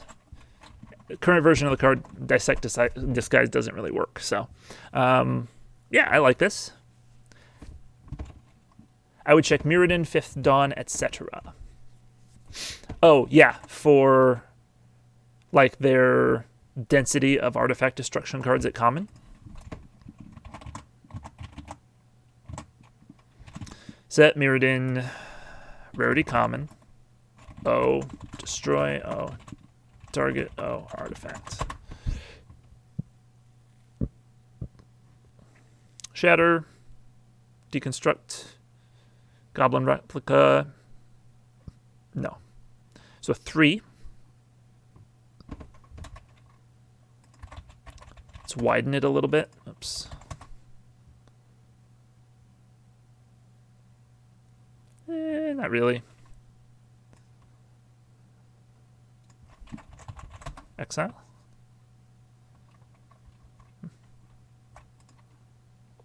Okay. And, like, this is not a very artifact-themed set. So, yeah, probably just 2 at common is fine. We can have this white one be an enchantment. We could put a red and green one at common, and then this will be good to go. I still think this should probably be 2 mana. Being able to give a 1/1 creature, or destroy an enchantment, or get a research. I mean, this is worth 1 mana. 1/1 flash is worth 1 mana. Destroying an enchantment is worth 1 mana, but all 3 of them on the same card is probably cause for it to be 2 mana. I mean, obviously you only get 1, but...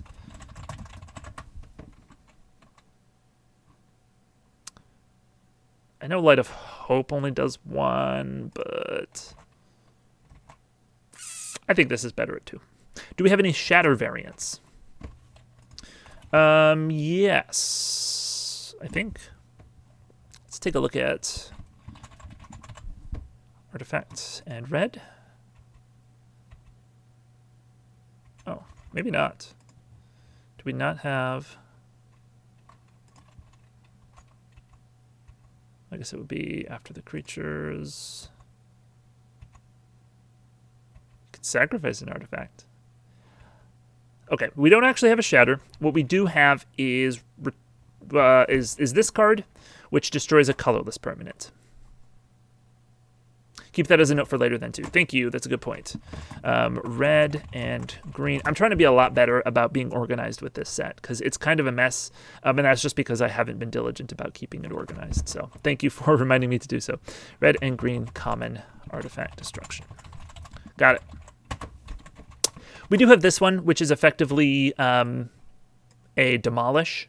You can destroy an artifact or land, or in this case, an undercover creature. But that's not even that good. You won't do it that often.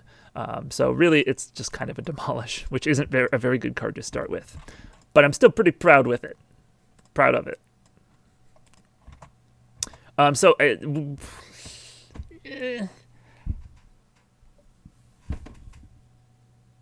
Yeah, I guess this would count as the red destroy target artifact spell at common. It's not that awesome. So, do with that what you will. I'm going to get some more water. I'll be right back.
All right, I have returned. Worst case scenario, the spell would be a 2-mana, colorless, 1/1 at instant speed. So I think it works. Yes. Let's see, where's it at?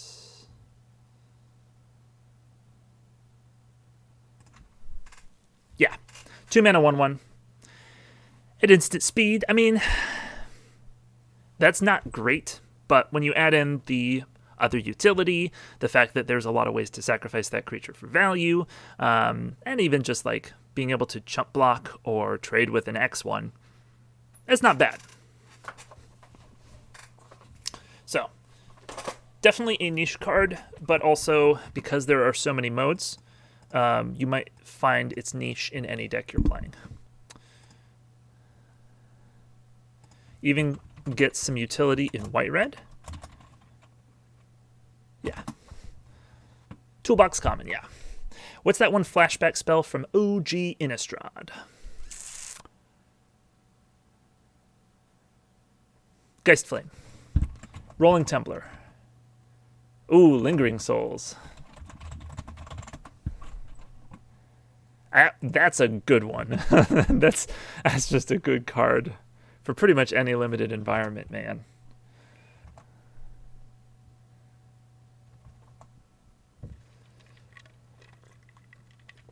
Just one spell giving you 4 1/1 flyers.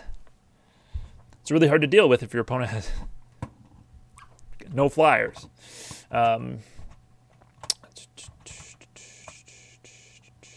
Oh man, in Time Spiral Remastered, I had one draft where I got a Lingering Souls from the Time Shifted sheet, and also from the Time Shifted sheet, I got Yawgmoth, who sacrifices creatures to put -1/-1 counters on opponent's creatures, and then discards cards to proliferate.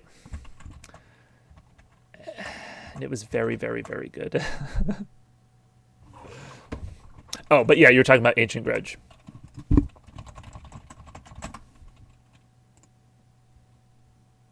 Or, no, Gunblade was talking about Lingering Souls. Cyber 5 suggested Ancient Grudge. Well, yeah, then that's more like what we've been talking about working with. Okay, so this common's good. I guess we just skipped around a bit. Although this can now count as our third research card at common in white. So we don't need another one. So I guess we should go back to the last place we were, which is here. So this is just a 5/5 for 7, and it costs 1 less for each artifact you control. That makes it good in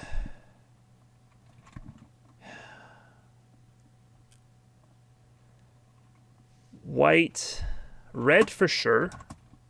White green is going wide. Sorry, red white, green white. Going wide, which means it could be using a lot of the 1/1, the tokens that are artifacts. So that might be good there. White black would be using those tokens as sacrifice fodder.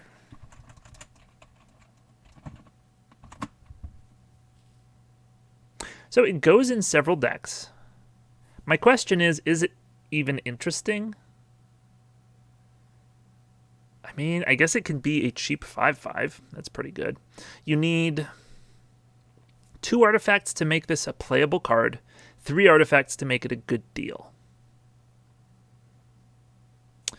Could maybe be tuned a bit in some way, I imagine. Yeah, I mean, these are just some stats we sort of threw on, so I'm not sure how good it is, or how, if it fits the spot in the curve that those decks need. Maybe making it a bit like Search Party. Oh, where it costs less for each attacker?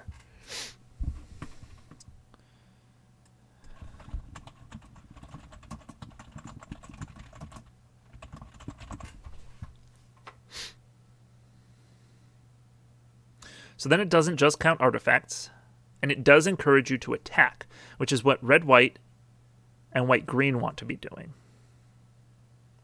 Actually, white-blue too. I guess it just white-blue probably doesn't have as many creatures. They just are utilizing the ones that they have to their fullest potential.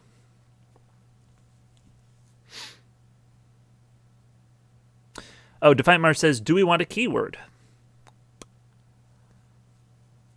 Potentially.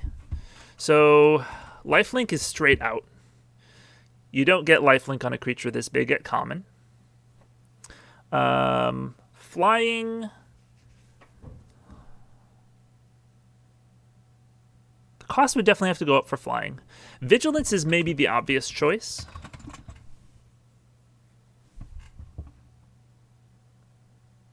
Yeah, that's probably the right choice as well. Maybe at a 4/4 or 4/5. Yeah. 5 white, so it always costs at least 2 mana. That makes sense.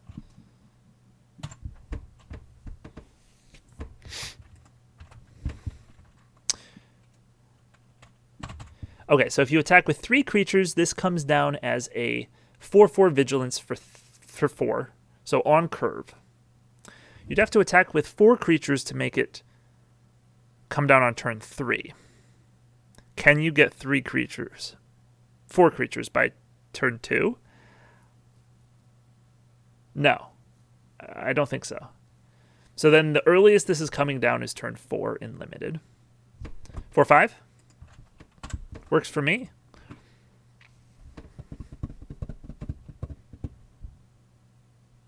It's a bit more exciting now. Got a mechanic. I guess it lost some power, but gained... well, it's a bit easier to reduce the cost now. Actually, easier is a stretch. It's a different cost. Are you more likely to have equipments or to attack with more creatures? I don't know. Turn 4 is good, and you might even get to play it and something else. Yeah, I think that's a good spot for it. Obviously, keep an eye on this during playtesting, but I don't think it's too strong. I think this is a pretty good cost. We don't have a multi-token producer, if I recall. Not so far, no. Nope, we got Clockmaker at 3, which gives you itself and a token. We have Doomed Researcher, but it and the token are not out at the same time. So that's really your only way to get multiple creatures at common in white so far. Cool. I like it. Next up, we have... I just always have Servo Exhibition on the brain. Yes. Let's see. Was that an instant?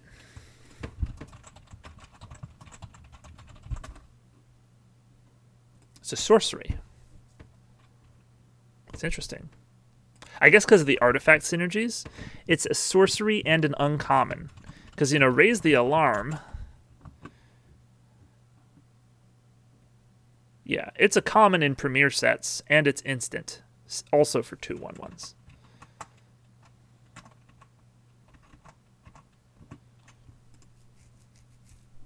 I mean, we could do one of those if we wanted. I feel like we sort of covered that ground with Attended Clockmaker and Doomed Researcher, so maybe we don't need this, or we could remove another one. Maybe a red Servo Exhibition.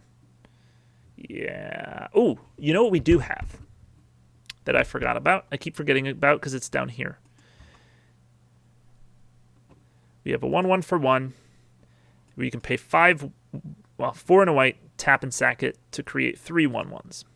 Again, this doesn't quite fulfill the same exact role because it's not coming down on turn 2 with 2 creatures, but it is a source of lots of creatures.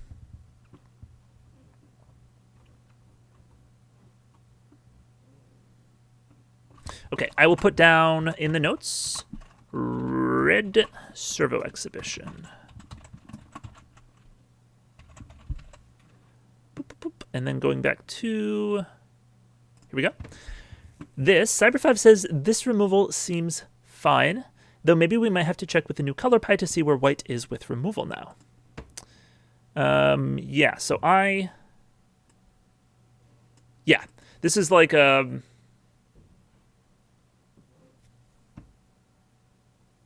mana destroy attacking or Divine Verdict. It's Divine Verdict, but instead of paying the 3 generic, you can pay a creature, is the idea. That's pretty good. Again, I do think that sacrificing creatures for effects in white is a bend. And this is just an alternate cost that I tacked on. You know, we could make it something else if we wanted, or we could just make it a Divine Verdict.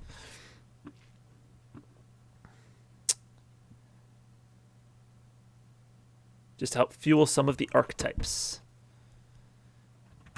Yeah, Mars, is that in relation to, again, having like a red servo exhibition, or just want to make sure I'm clear on what you're getting at?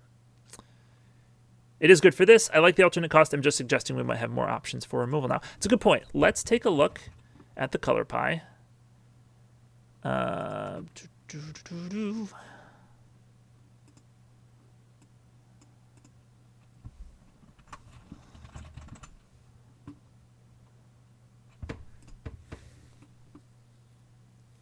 Okay, destroy attacking or blocking creature. Destroy creature, its controller gets compensation. These are primary for white, by the way. Destroy target creature that damaged you or one of your creatures this turn. Destroy a tapped creature. Destroy creature with power 3 or 4 or greater. Destroy all creatures, and destroy all creatures with power 3, 4 or greater.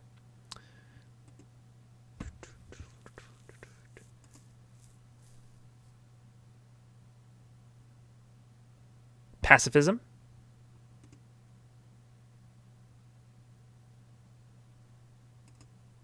Doesn't say exiling creatures on here, but I guess that's probably just part of destroying creatures.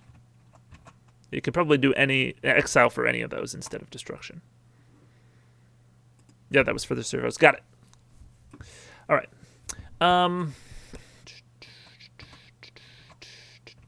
Yeah, so I guess while we're looking at this, let's look at our other 2 removal spells at common, which are stored in the archives. It's a pacifism for 3 mana that gives you a research. Seems perfectly reasonable. I like it because it works really well with the trying to build up research. You're slowing down the opponent's creature, and you build up your own game plan. So I think it works great. And then Last Breath is a reprint. Exile target creature with power 2 or less. Its controller gains 4 life. This is good because it beats undercover creatures, no questions asked. Well, I guess you ask that your opponent doesn't buff its power in response to the spell. And it has the very minor but fun upside of working with that one demon that makes its controller lose 4 life if you have that demon out. But I do think it is legitimately a pretty good reprint, and I do like that it has some synergy with one of our build-arounds. Build-arounds. More of just a bomb rare. So those are our 3 common white removal spells.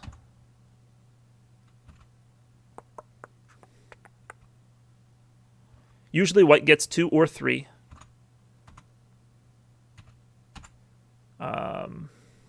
I'm also thinking of an idea for the Elephant too. Instead of its cost reduction, maybe it could be one of our only cards to add 2 research.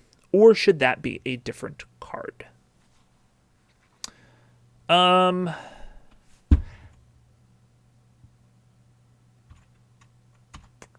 It's a good idea. Here, let me write down.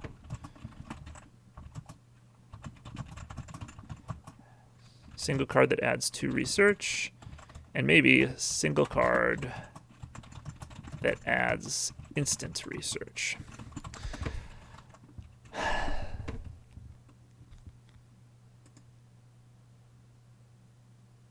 I think there should be one. I think it would be fun. Probably wants to be higher rarity, though.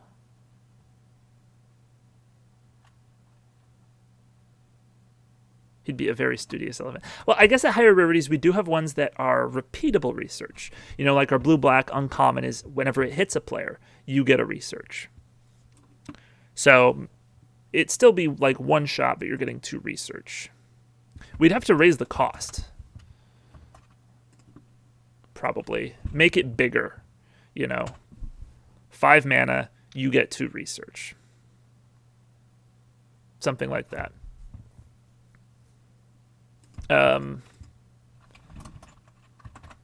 And also, this should have already probably been activate only as a sorcery. Oh, you said the elephant, not the ox. I am so sorry. Well, actually, I don't know why I'm erasing it. I still need it to be only as a sorcery.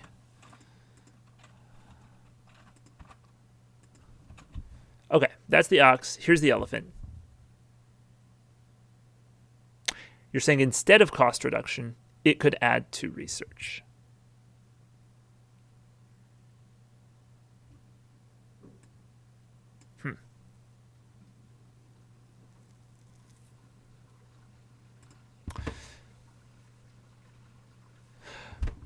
Interesting.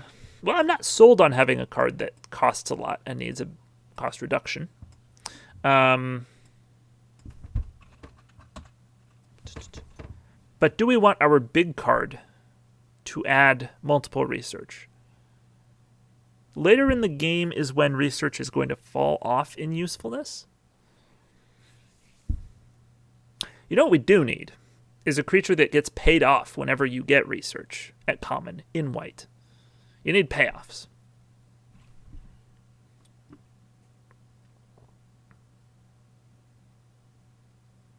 We can keep it in the notes for now to see which color it might fit in. Yeah.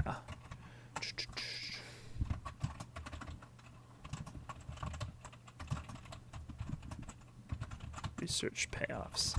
Maybe cost less for your research. That was what it was originally, and then we changed it to... No, it was artifacts.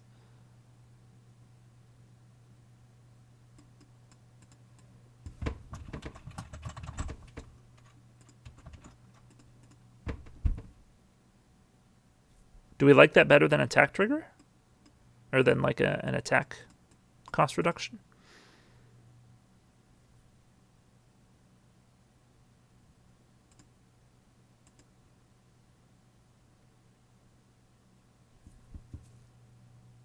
I guess, let's see. How quick are you getting research? Currently, we don't have anything that gives you research at 1 mana. So on turn 2, you can play that card that gives you a research counter, the modal spell. Turn 3, you could pacify something, get a research counter. Let's say even by turn 4, you could have a third one somehow. That would make this 4 mana.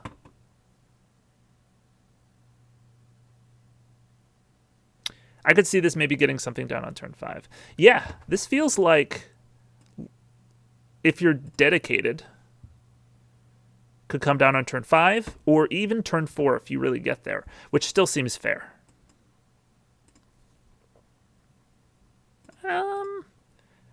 I like it. We need a payoff for research in common at white. We don't really need the attack trigger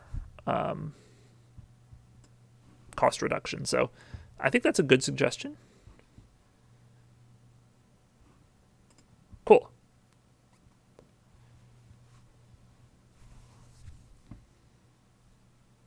I like it.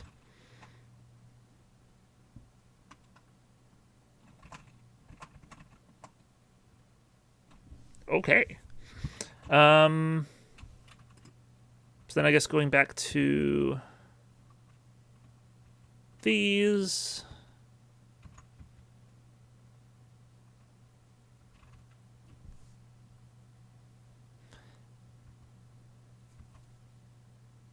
Yeah. So for a white removal spells, they seem fine.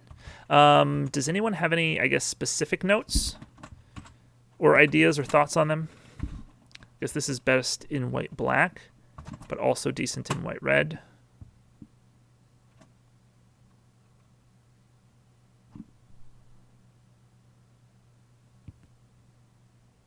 Well, I guess they have the creatures to sacrifice. But if you're getting aggressive, like in white red, then Divine Verdict cards tend to be bad because you don't want to let the creatures block before you destroy them.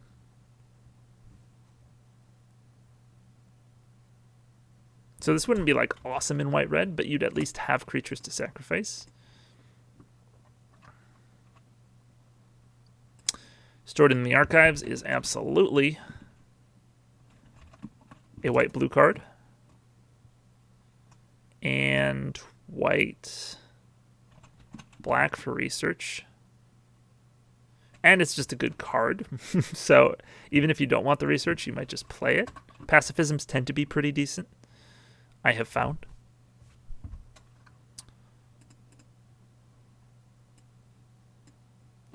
This doesn't go in any particular deck. It's more just to fight against a particular mechanic. Okay. So this was a card that was originally for like red-white or white-blue. Basically just meant to be like a white artifact. I guess white-blue because it cares about research.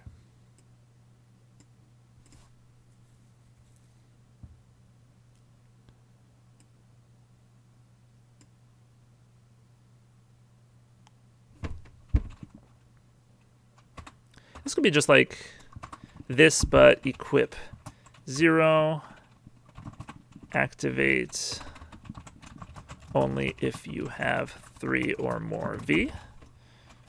So it equips for free if you have enough research. That might be too good. I don't know. This could probably change to be more tempo oriented. Yeah, I guess tempo means it snaps on.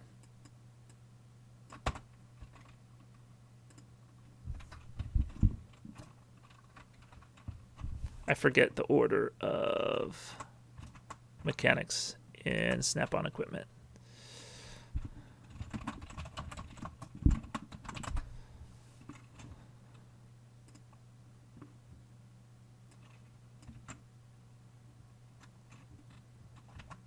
Okay.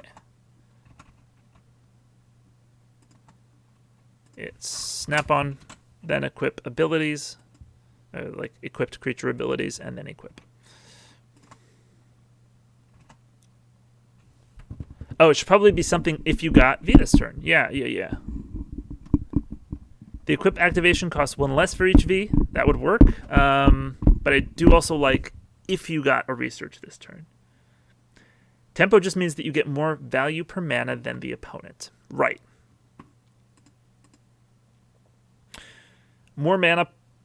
More value per mana, but less value per card.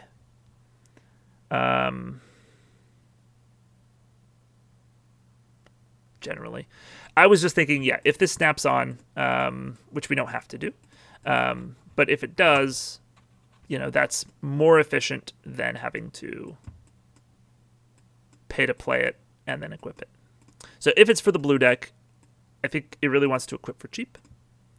Maybe a rare could do a mass equip cost reduction. I will write that down.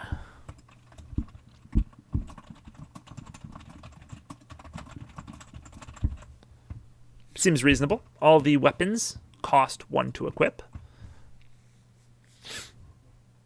We do have a rare that can equip stuff for cheap. Where's it at?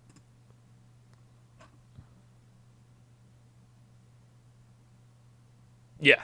Attach target equipment with mana value X to it. So equipment or weapons cost 0. So they equip for free to this guy specifically using his ability. But that wouldn't work on every creature.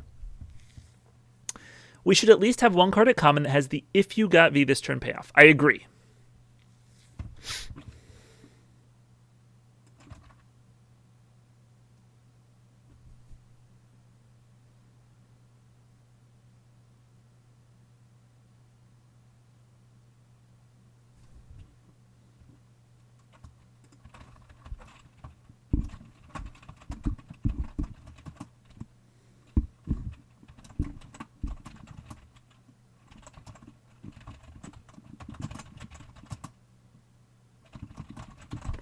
It could be flying. That is a repeat of the signpost uncommon ability.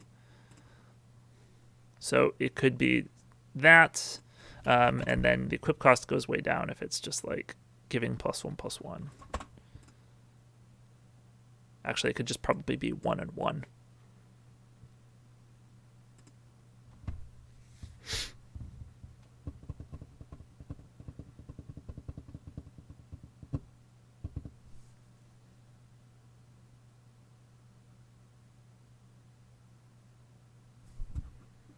Or maybe give it +1/+2.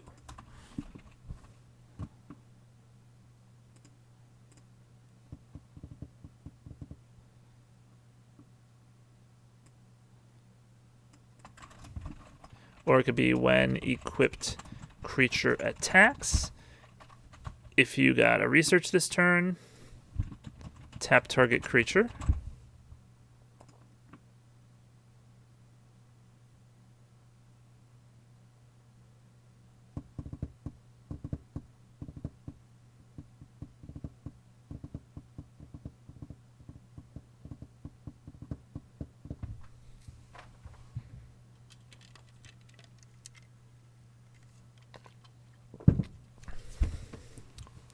Seems fine. Territorial Hammer Skull was pretty good. Yeah, I haven't seen this effect on equipment, and I think that's because it is quite good in aggressive decks.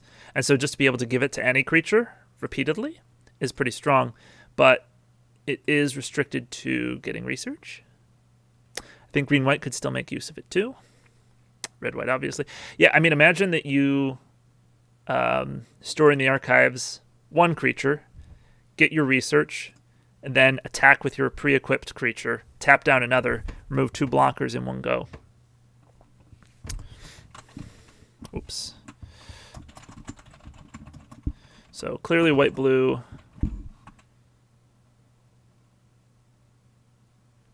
Red-white, obviously, as it's an artifact.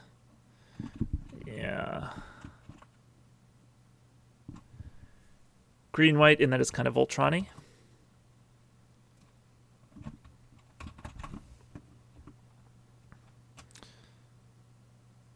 The main thing about it is I'm not sure if 1 and 1 to give +1/+2 is okay.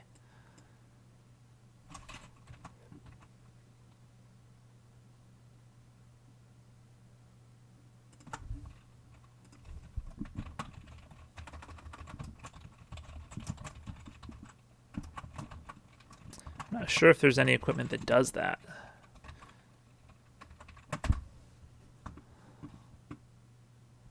There is. Here we go. 1 and 3. 1 and 2. 2 and 1. Maybe we should also have a land in this set that should tap for colorless and maybe tap and pay 4 to get a V2. I believe we designed that card last session. Let me scroll down to it. No. Where is it? I'm quite certain we made it. Oh, is it an artifact?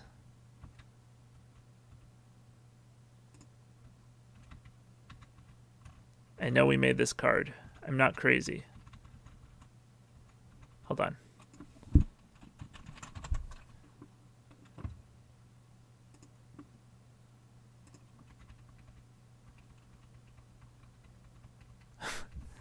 Maybe it's in the case files?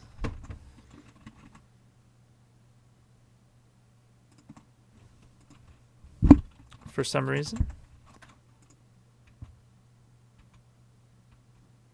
No, it's not. Where is it?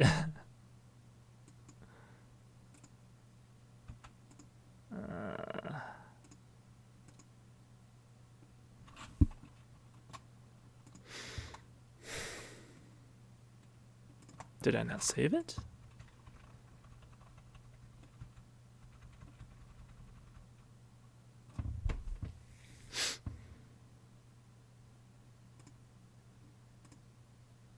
Okay. I know we made that card. I don't see it, though. Pulled us off here. Yeah. Okay. That's fine. We can just put it in now.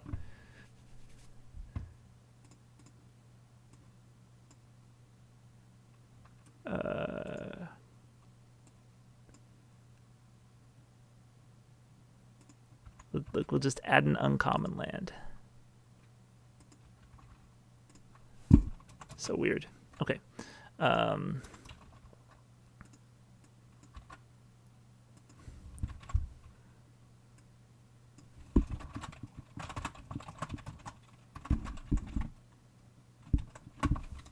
Phased out for the turn.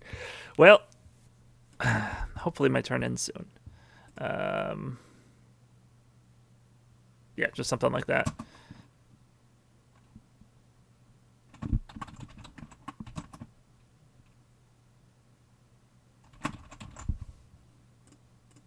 Something like that.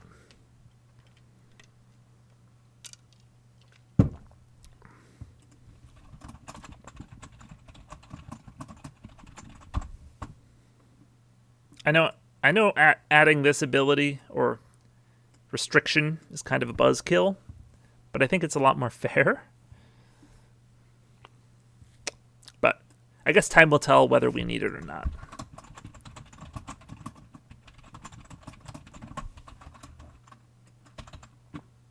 Okay, so back to what we were doing before this land disappeared. We were working on this. I was looking at equipment that give +1/+2.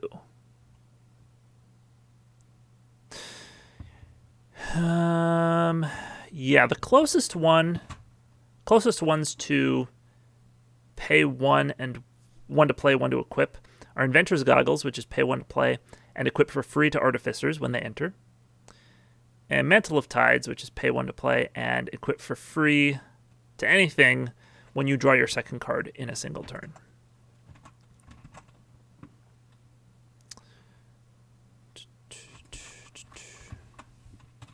Usually 1 and 1 for +1 is probably good enough. 1 and 1 for +1/+1. I think is probably fine. I think 2 toughness might be a bit strong, because just being able to give every creature that you play extra toughness, making it impossible to kill, is really good at 1 mana for equip. Okay, so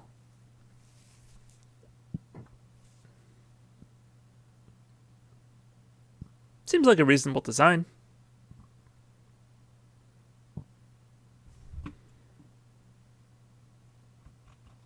Cool.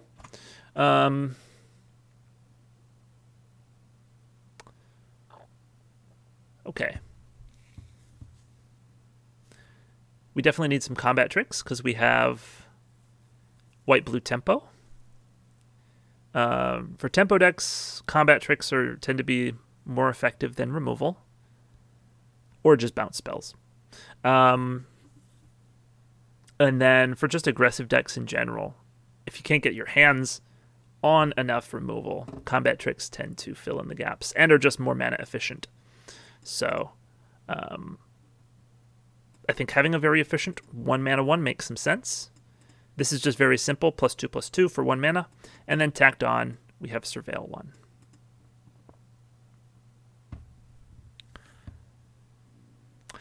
The new article, Color Pie article, does mention that for combat tricks, usually green is going to be the only color that can get like +3/+3. Other colors tend to cap at +2/+2.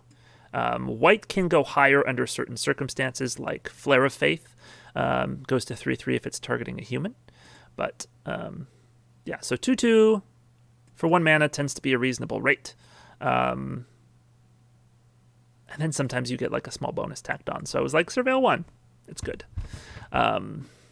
So this would be good in... Whoops. Stop it. I pasted a whole card, not the text that I wanted to.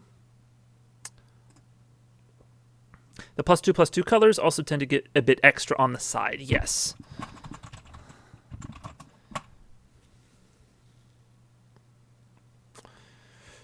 Yeah, although not necessarily at 1 mana.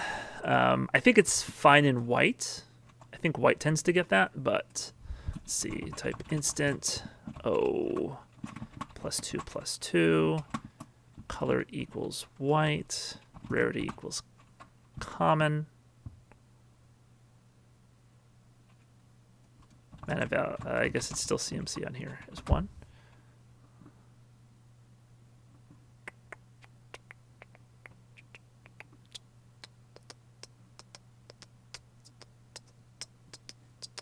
Yeah, you can definitely get small bonuses tacked on for a +2/+2 for 1 mana.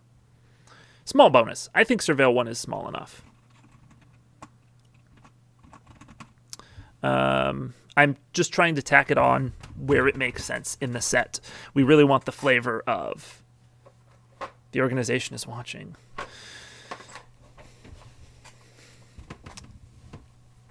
And I know Surveil is more of a blue-black effect, but we're just replacing Scry on everything, so every color can get Surveil 1 at least. So this makes perfect sense in white-blue. A bit less sense in white-black. It's good in white-red and even white-green. Okay. Unless anybody has any notes or comments on that, I'm good to move on. I think it's a fine card. This was for when we briefly went into spell slinging. We don't need that. So we have just a completely open non-creature spell. I guess I could compare it to the blank set skeleton and see what's open. It's okay, we just put a white artifact or permanent reanimation spell to take advantage of the Surveil. Well, yeah, white gets permanent reanimation now. Just reanimate target permanent, which is, it says that in the article. I don't remember mono white cards doing that anytime recently.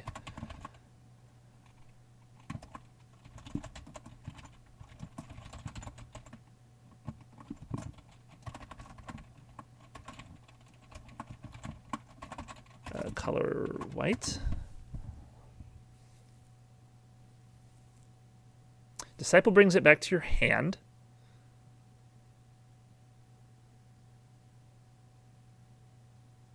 Oh, here we go. Profound Journey. Oh, right. Savin and Sun Titan, of course. Sorry, Savin's Reclamation, rather.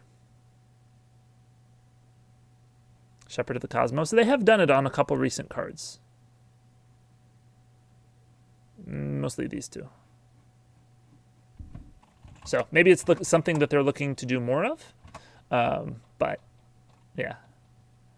Okay. Well, we do have a reanimation spell in white. It's a rare, but still. Okay, so this guy's open. So that makes 2 commons that we don't have anything for. We already talked about this one. And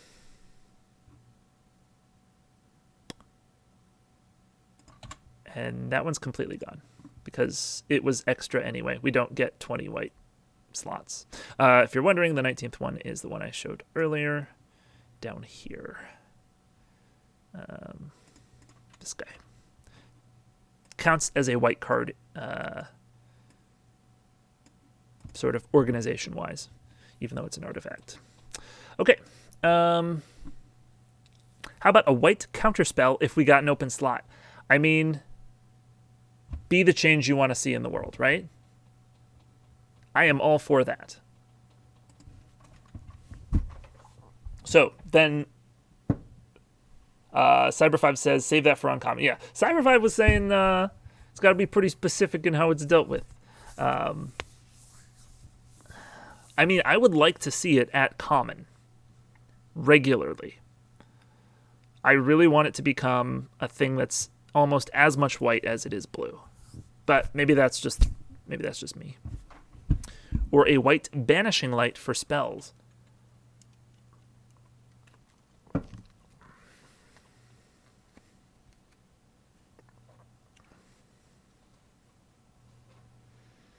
complexity-wise, that might be an uncommon. I don't think they tend to do any sort of banishing light effects at common.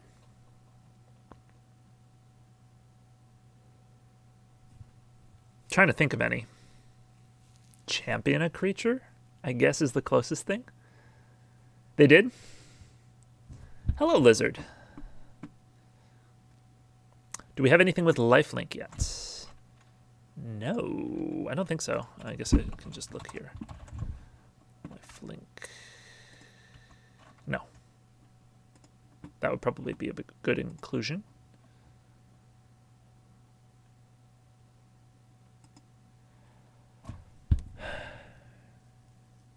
Journey into Nyx. It's 1 white Theros block. Okay. Block, Theros, color, white, rarity, common. Oh, exile?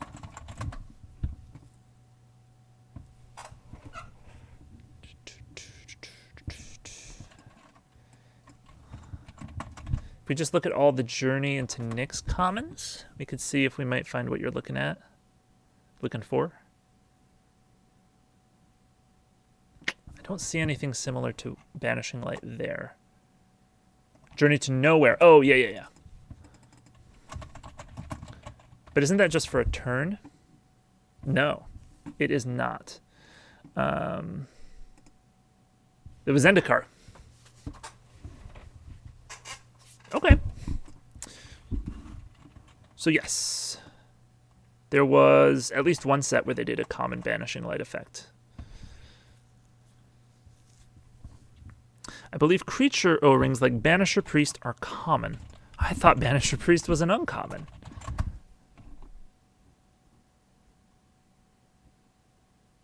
It is. Its only premier set was M14, and it was an uncommon there. I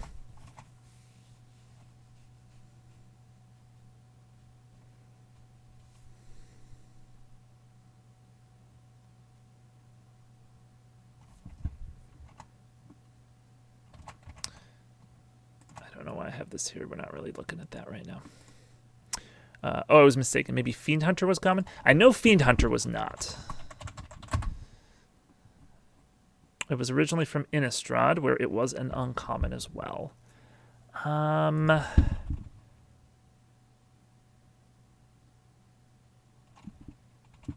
Or Priest of Thune? I think that just destroys.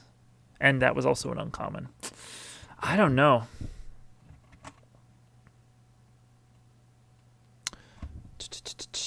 Okay, so we need a life linker.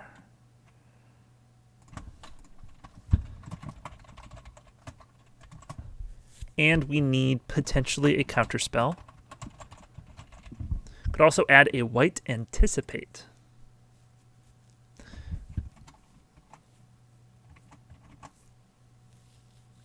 Just literally color shifting Anticipate, or is it looking for a specific type of card?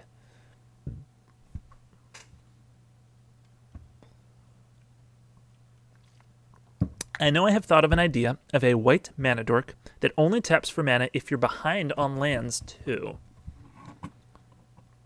Interesting. So that could be like...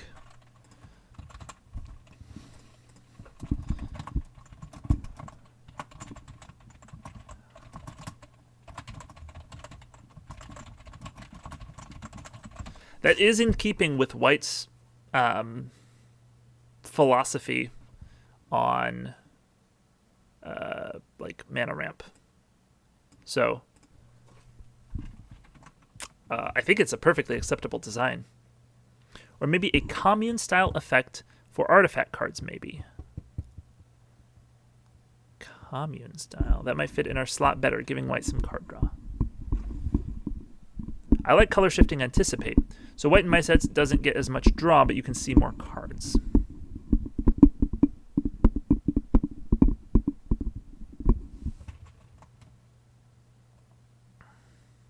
I might even have the perfect card I've been playing with for my sets if you want to borrow for this. I think more white scry is a good idea. I also agree that white getting more scry is a good idea Not in this set, though, because everywhere that we would be using Scry, we're using Surveil instead. Looking at more on top seems fine to me. Gotcha. So you're saying you may be on board with the anticipate idea.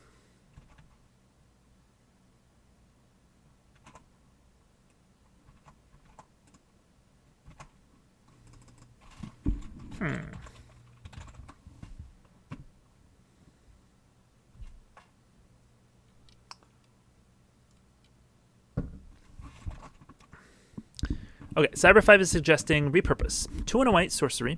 Return target artifact or enchantment card from your graveyard to your hand. Draw a card. Basically, it's a white recover.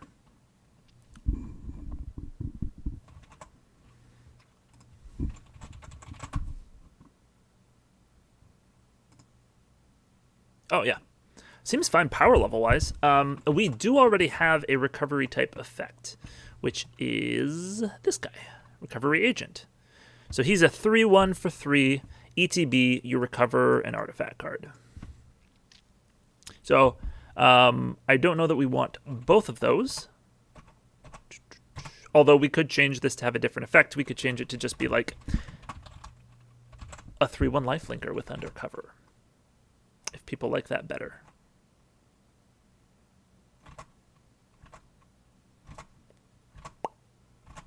And then also have the recover.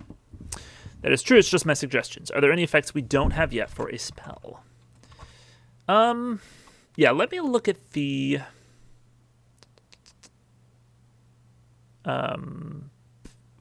set skeleton, the base set skeleton. Let me find that.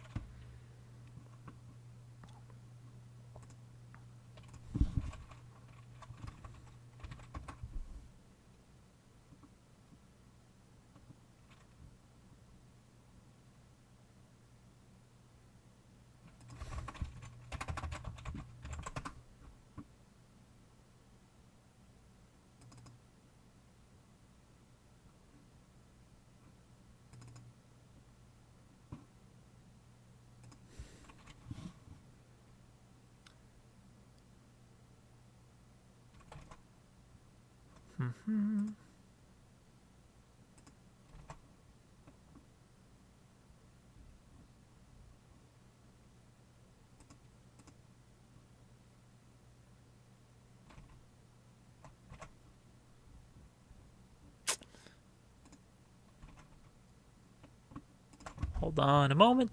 It's taking me a bit longer to find this than I expected.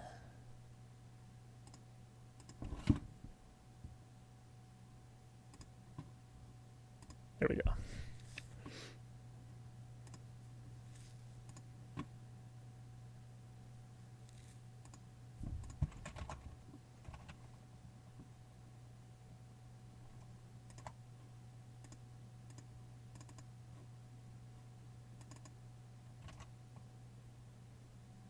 Here we go. Okay.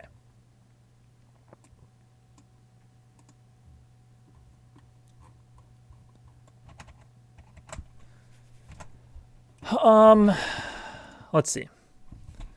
We've got small removal, pacifism, conditional removal, small combat trick. We have positive aura. That is, our equipment is taking the place of that, since they fill the same functional role. We have team pump. That's on a creature instead of a spell, and we have a disenchant.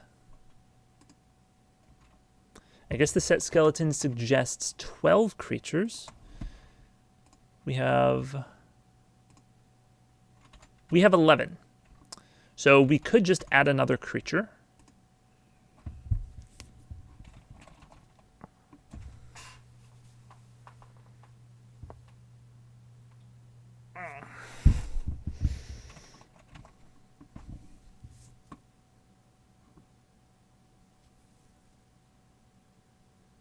I guess technically you could count this as a creature spell, but you really shouldn't. The disenchant functions as a 12th creature. Yeah, I mean, it can, for sure. It's not like a full creature as much, in that it's pretty inefficient in what can do. I guess we can just make a lifelinker and call it a day, really. Yeah, so we do have two spell slots available left. I guess unless we can go with this if we want. But I'm a little wary of trying to put more ramp and card draw and counter spells all in white in the same set. So I'm willing to push the envelope, but only so far. So we might want to be a bit judicious in what we do decide to include.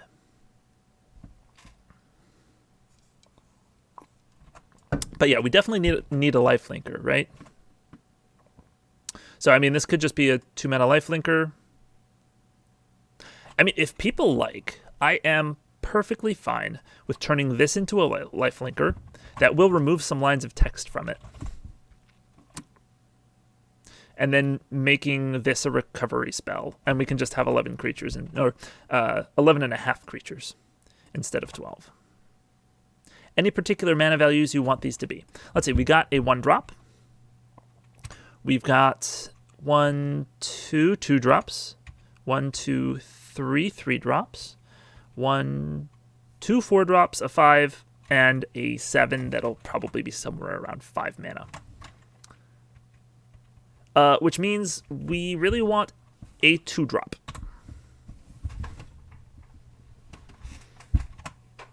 If we were to have another creature, it could be 2, 3, 4, even 6, depending on what we want our curve to look like. But currently we only have 2 2-drops, and usually white gets 3.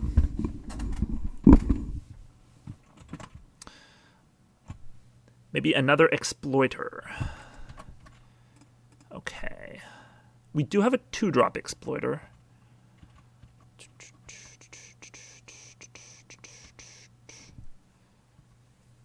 It could be another creature that pays you off for research.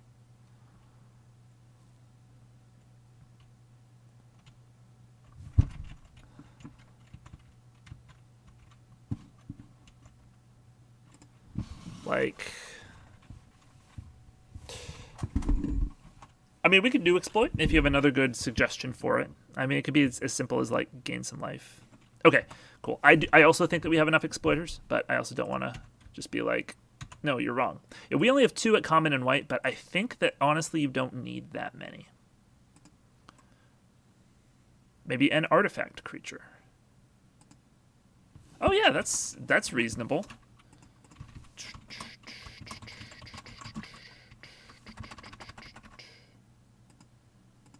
Definitely seems like the sort of thing white would do. Something that can sacrifice itself.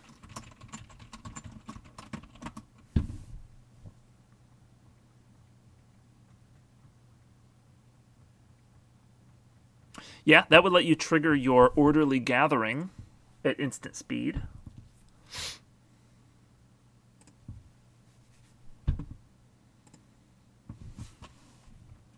Maybe like Cathar Commando.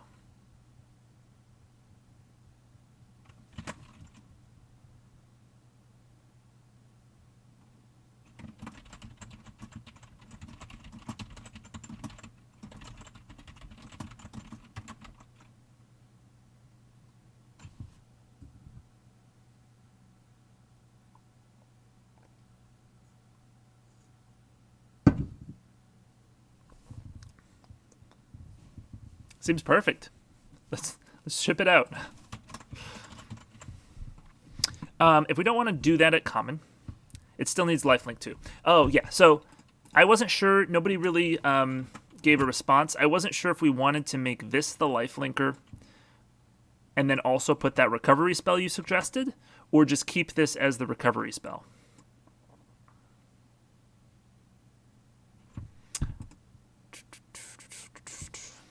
Oh, I'm okay either way. Okay.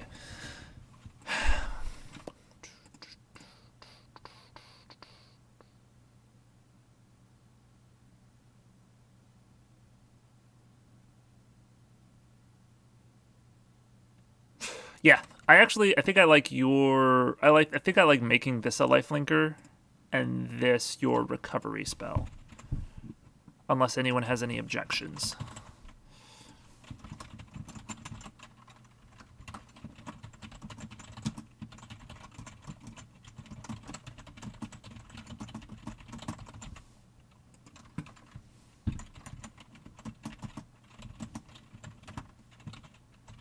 Oops.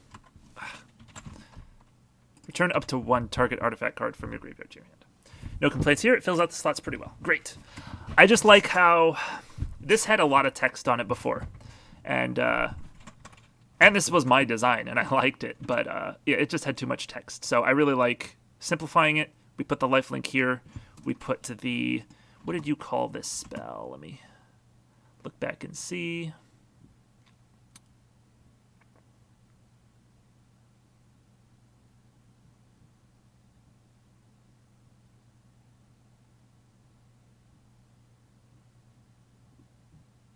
Had to be artifact. I had it be artifact or enchantment too. Sure, let's do it. I think that's probably fine. Actually, I know that there are some white cards that can get back enchantments as well. What did you call this? Let me see. I can't find it.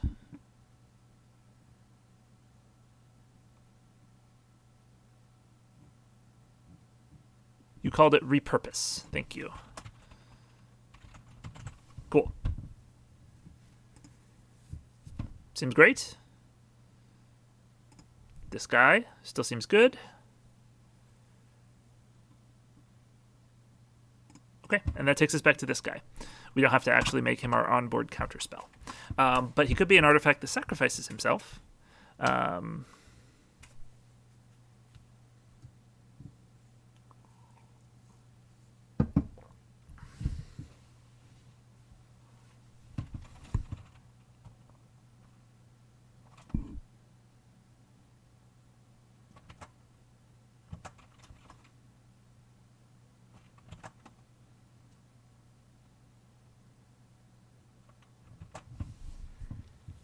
What effects do we not have in white right now?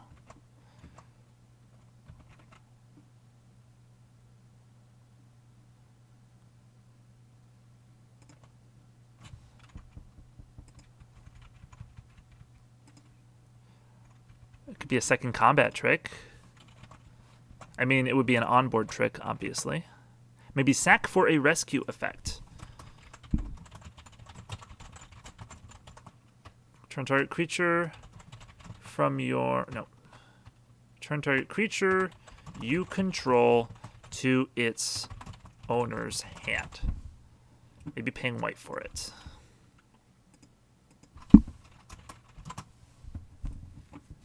Okay, that's cool.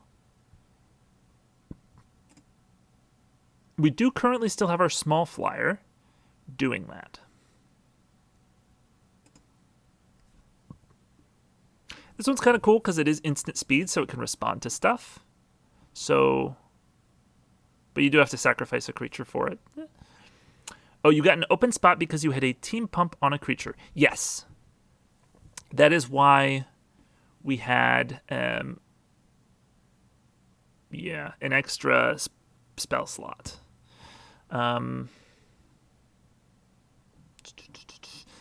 Yeah, and we used one of them for tokens down here. But yeah, maybe a flyer with ward. Okay, that could work. Okay, so we could just do something like this, like shielding construct. You know, some sort of boring name that shows that it's protecting you. And then for the small flyer, instead of bouncing a creature, flying, ward 1. So I guess at this point, ward is new enough. They would give it its own line. It's also new enough I don't have it in here.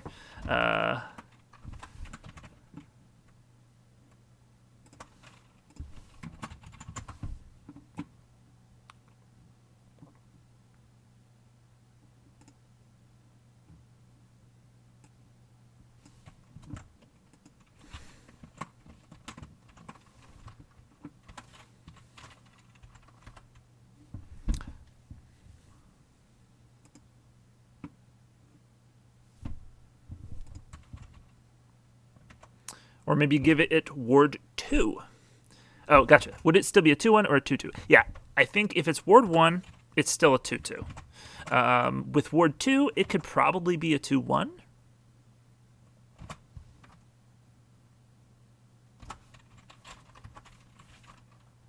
I mean, the opponent's less likely to even need to answer it if it's a 2/1. They just need any 1-power flyer.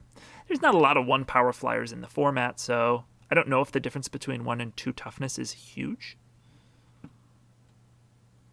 Either or seems fine. Okay. Let me see if the Color Pie article had anything to say about the size of the ward. I know that it differentiated. The Bant colors get ward for mana cost. Red and black get ward pay life. Just says ward for mana, so 2 mana is probably fine. Comparable to the blue flyer from Strix, and you don't think so. Okay, sounds good. So, ward and flying.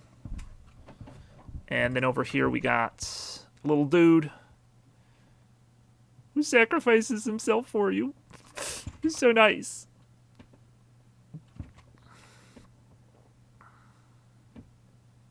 Cool.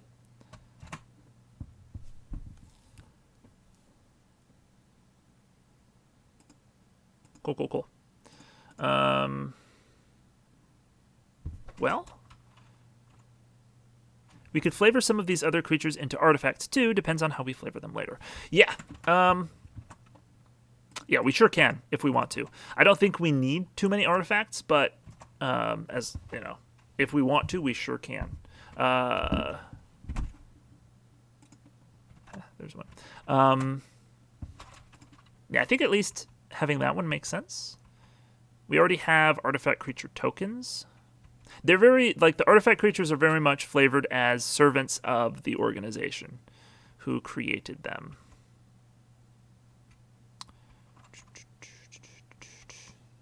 Okay, well, I mean, that about takes us through the white commons.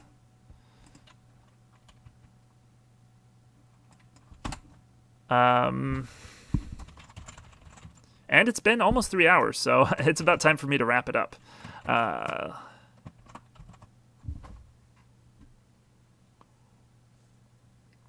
White blue. Is it white blue? I guess they get artifacts.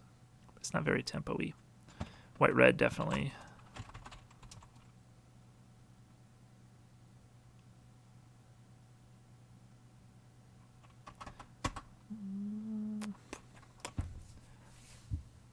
But it's more of a late game card, which makes it more white-black, because that's the more late game white color pair. I'm not sure what this is for. It just seems like a reasonable card. We can probably do blue on Monday and go down the list from there. Yep, that makes sense to me.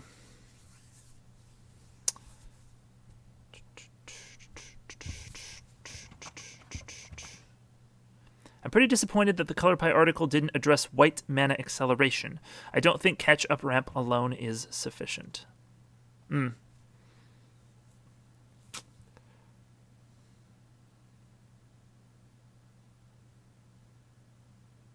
Yeah, I don't know. I play a mono-white commander deck, and maybe it's just my deck specifically. I don't feel like I have too much trouble with mana. It is kind of more of an aggro deck, so I don't need as many lands. It's an equipment deck, so I do have Sword of the Animus to help me get more lands into play. I don't know. I haven't found white's lack of mana ramp to be a huge issue in my commander games, I guess is what I'm saying.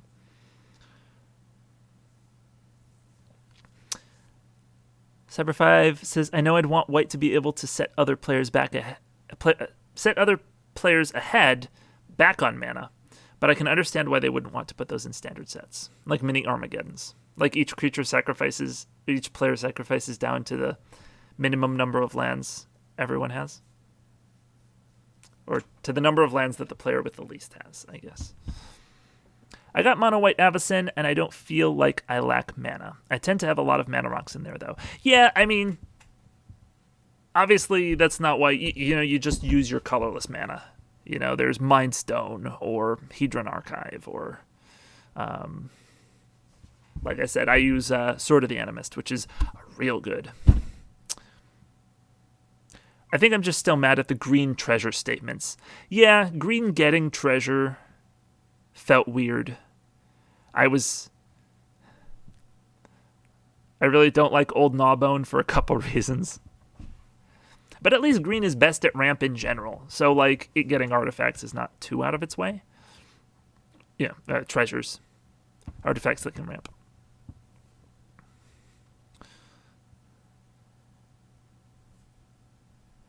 And it's basically like rummaging in blue. It can do it, but it has better options.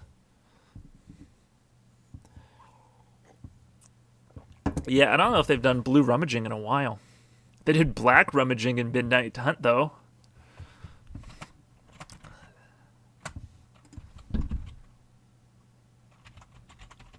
I thought this card was so bad because I didn't read the draw a card part.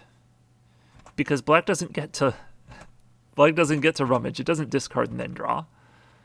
So I just misread the card, and I was thinking that you had to, at sorcery speed, discard 3 times to turn this into a creature. I was like, that's so bad. Card's a little slow for the format, but it's not that bad.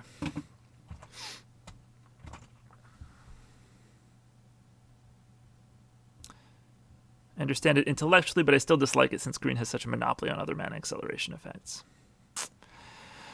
Yeah. Yeah, I don't know. And treasures are kind of a new design space. Like they started with gold in original Theros, but they really started using treasure in the last few years with any frequency. And I guess they're just trying to figure out where it goes. Red used to get a lot of rituals. I think treasure's sort of starting to replace those. They're like rituals, but they're less specific. Rituals you have to use on the right turn. They're tend to be bad, except in combo decks. Treasure makes more sense. You can save it up and use it on a single turn. So it definitely makes sense in red, but I think they're just trying to feel out where it needs to go as far as a secondary color. And green is the obvious choice because it gets the best mana ramp, but black feels a little weird. It used to get rituals, but hasn't in a long time, and being able to produce mana of any color just seems kind of odd.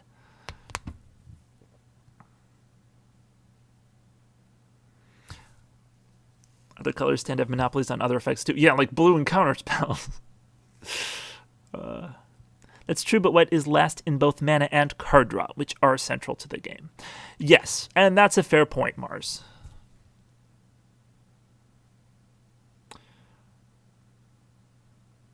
Yeah, I mean, they have other stuff going for them. I think they have some of the best board wipes in the game, especially if we're talking about Commander. They have flexible board wipes, where you can wipe out artifacts and enchantments or creatures. You can wipe out creatures of a specific size. So, one-sided board wipe. You can wipe out literally everything for just 3 mana with the planar, the hour of whatever. But yeah, obviously, ramp and card draw are... If you got mana and you got spells, you can do anything. So, yeah, definitely white being the weakest at those is a problem. White has efficient creatures, board wipes, and... yeah, I agree. They should get counter spells. Yeah, I mean, it just comes from the game having evolved. Originally, in normal 60-card Magic, having the worst draw and the worst ramp is not a huge issue if you can get on the board quick and kill your opponent before they can recover using their superior resources. It's just sort of evolved from Commander becoming the most popular format where games go much later anyway, which means that being aggro is weaker.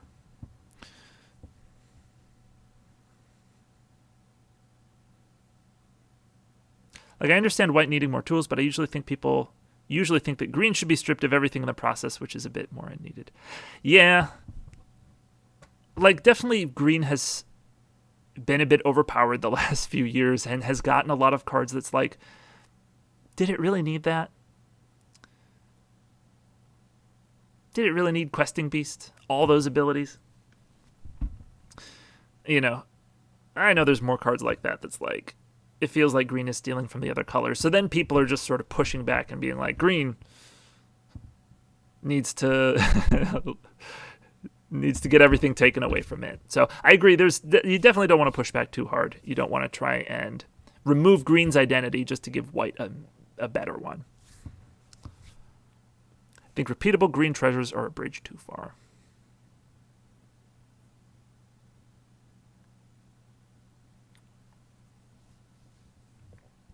Yeah, and like, they have really been doing a good job of giving white more ramp and more card draw. Whether it's good or not, some of it is. But, I mean, the main thing is just to have options. You know, not every white draw card is going to be good in every deck, but it might be good in some decks. And the more options that you have, the more likely you are to be able to find something that is good for your deck. And, I mean, you can criticize them for white being the worst all you want, but R&D really has been pushing to fix that. They've been coming out with white ramp spells, white card draw spells. They're not awesome, except for freaking, I can't even remember its name.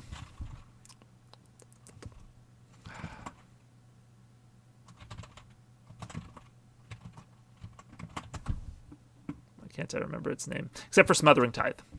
That card's ridiculous, but at least there's more options.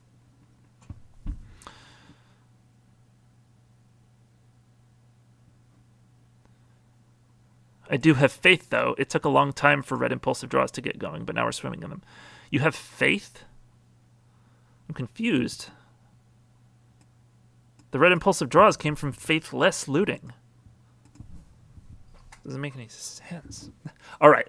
Well, this is a discussion that could go on for a long time, but I really need to get off for tonight. So thank you all so much for coming on here, sharing your ideas, and helping get the white commons all locked down, at least until we change something drastically again.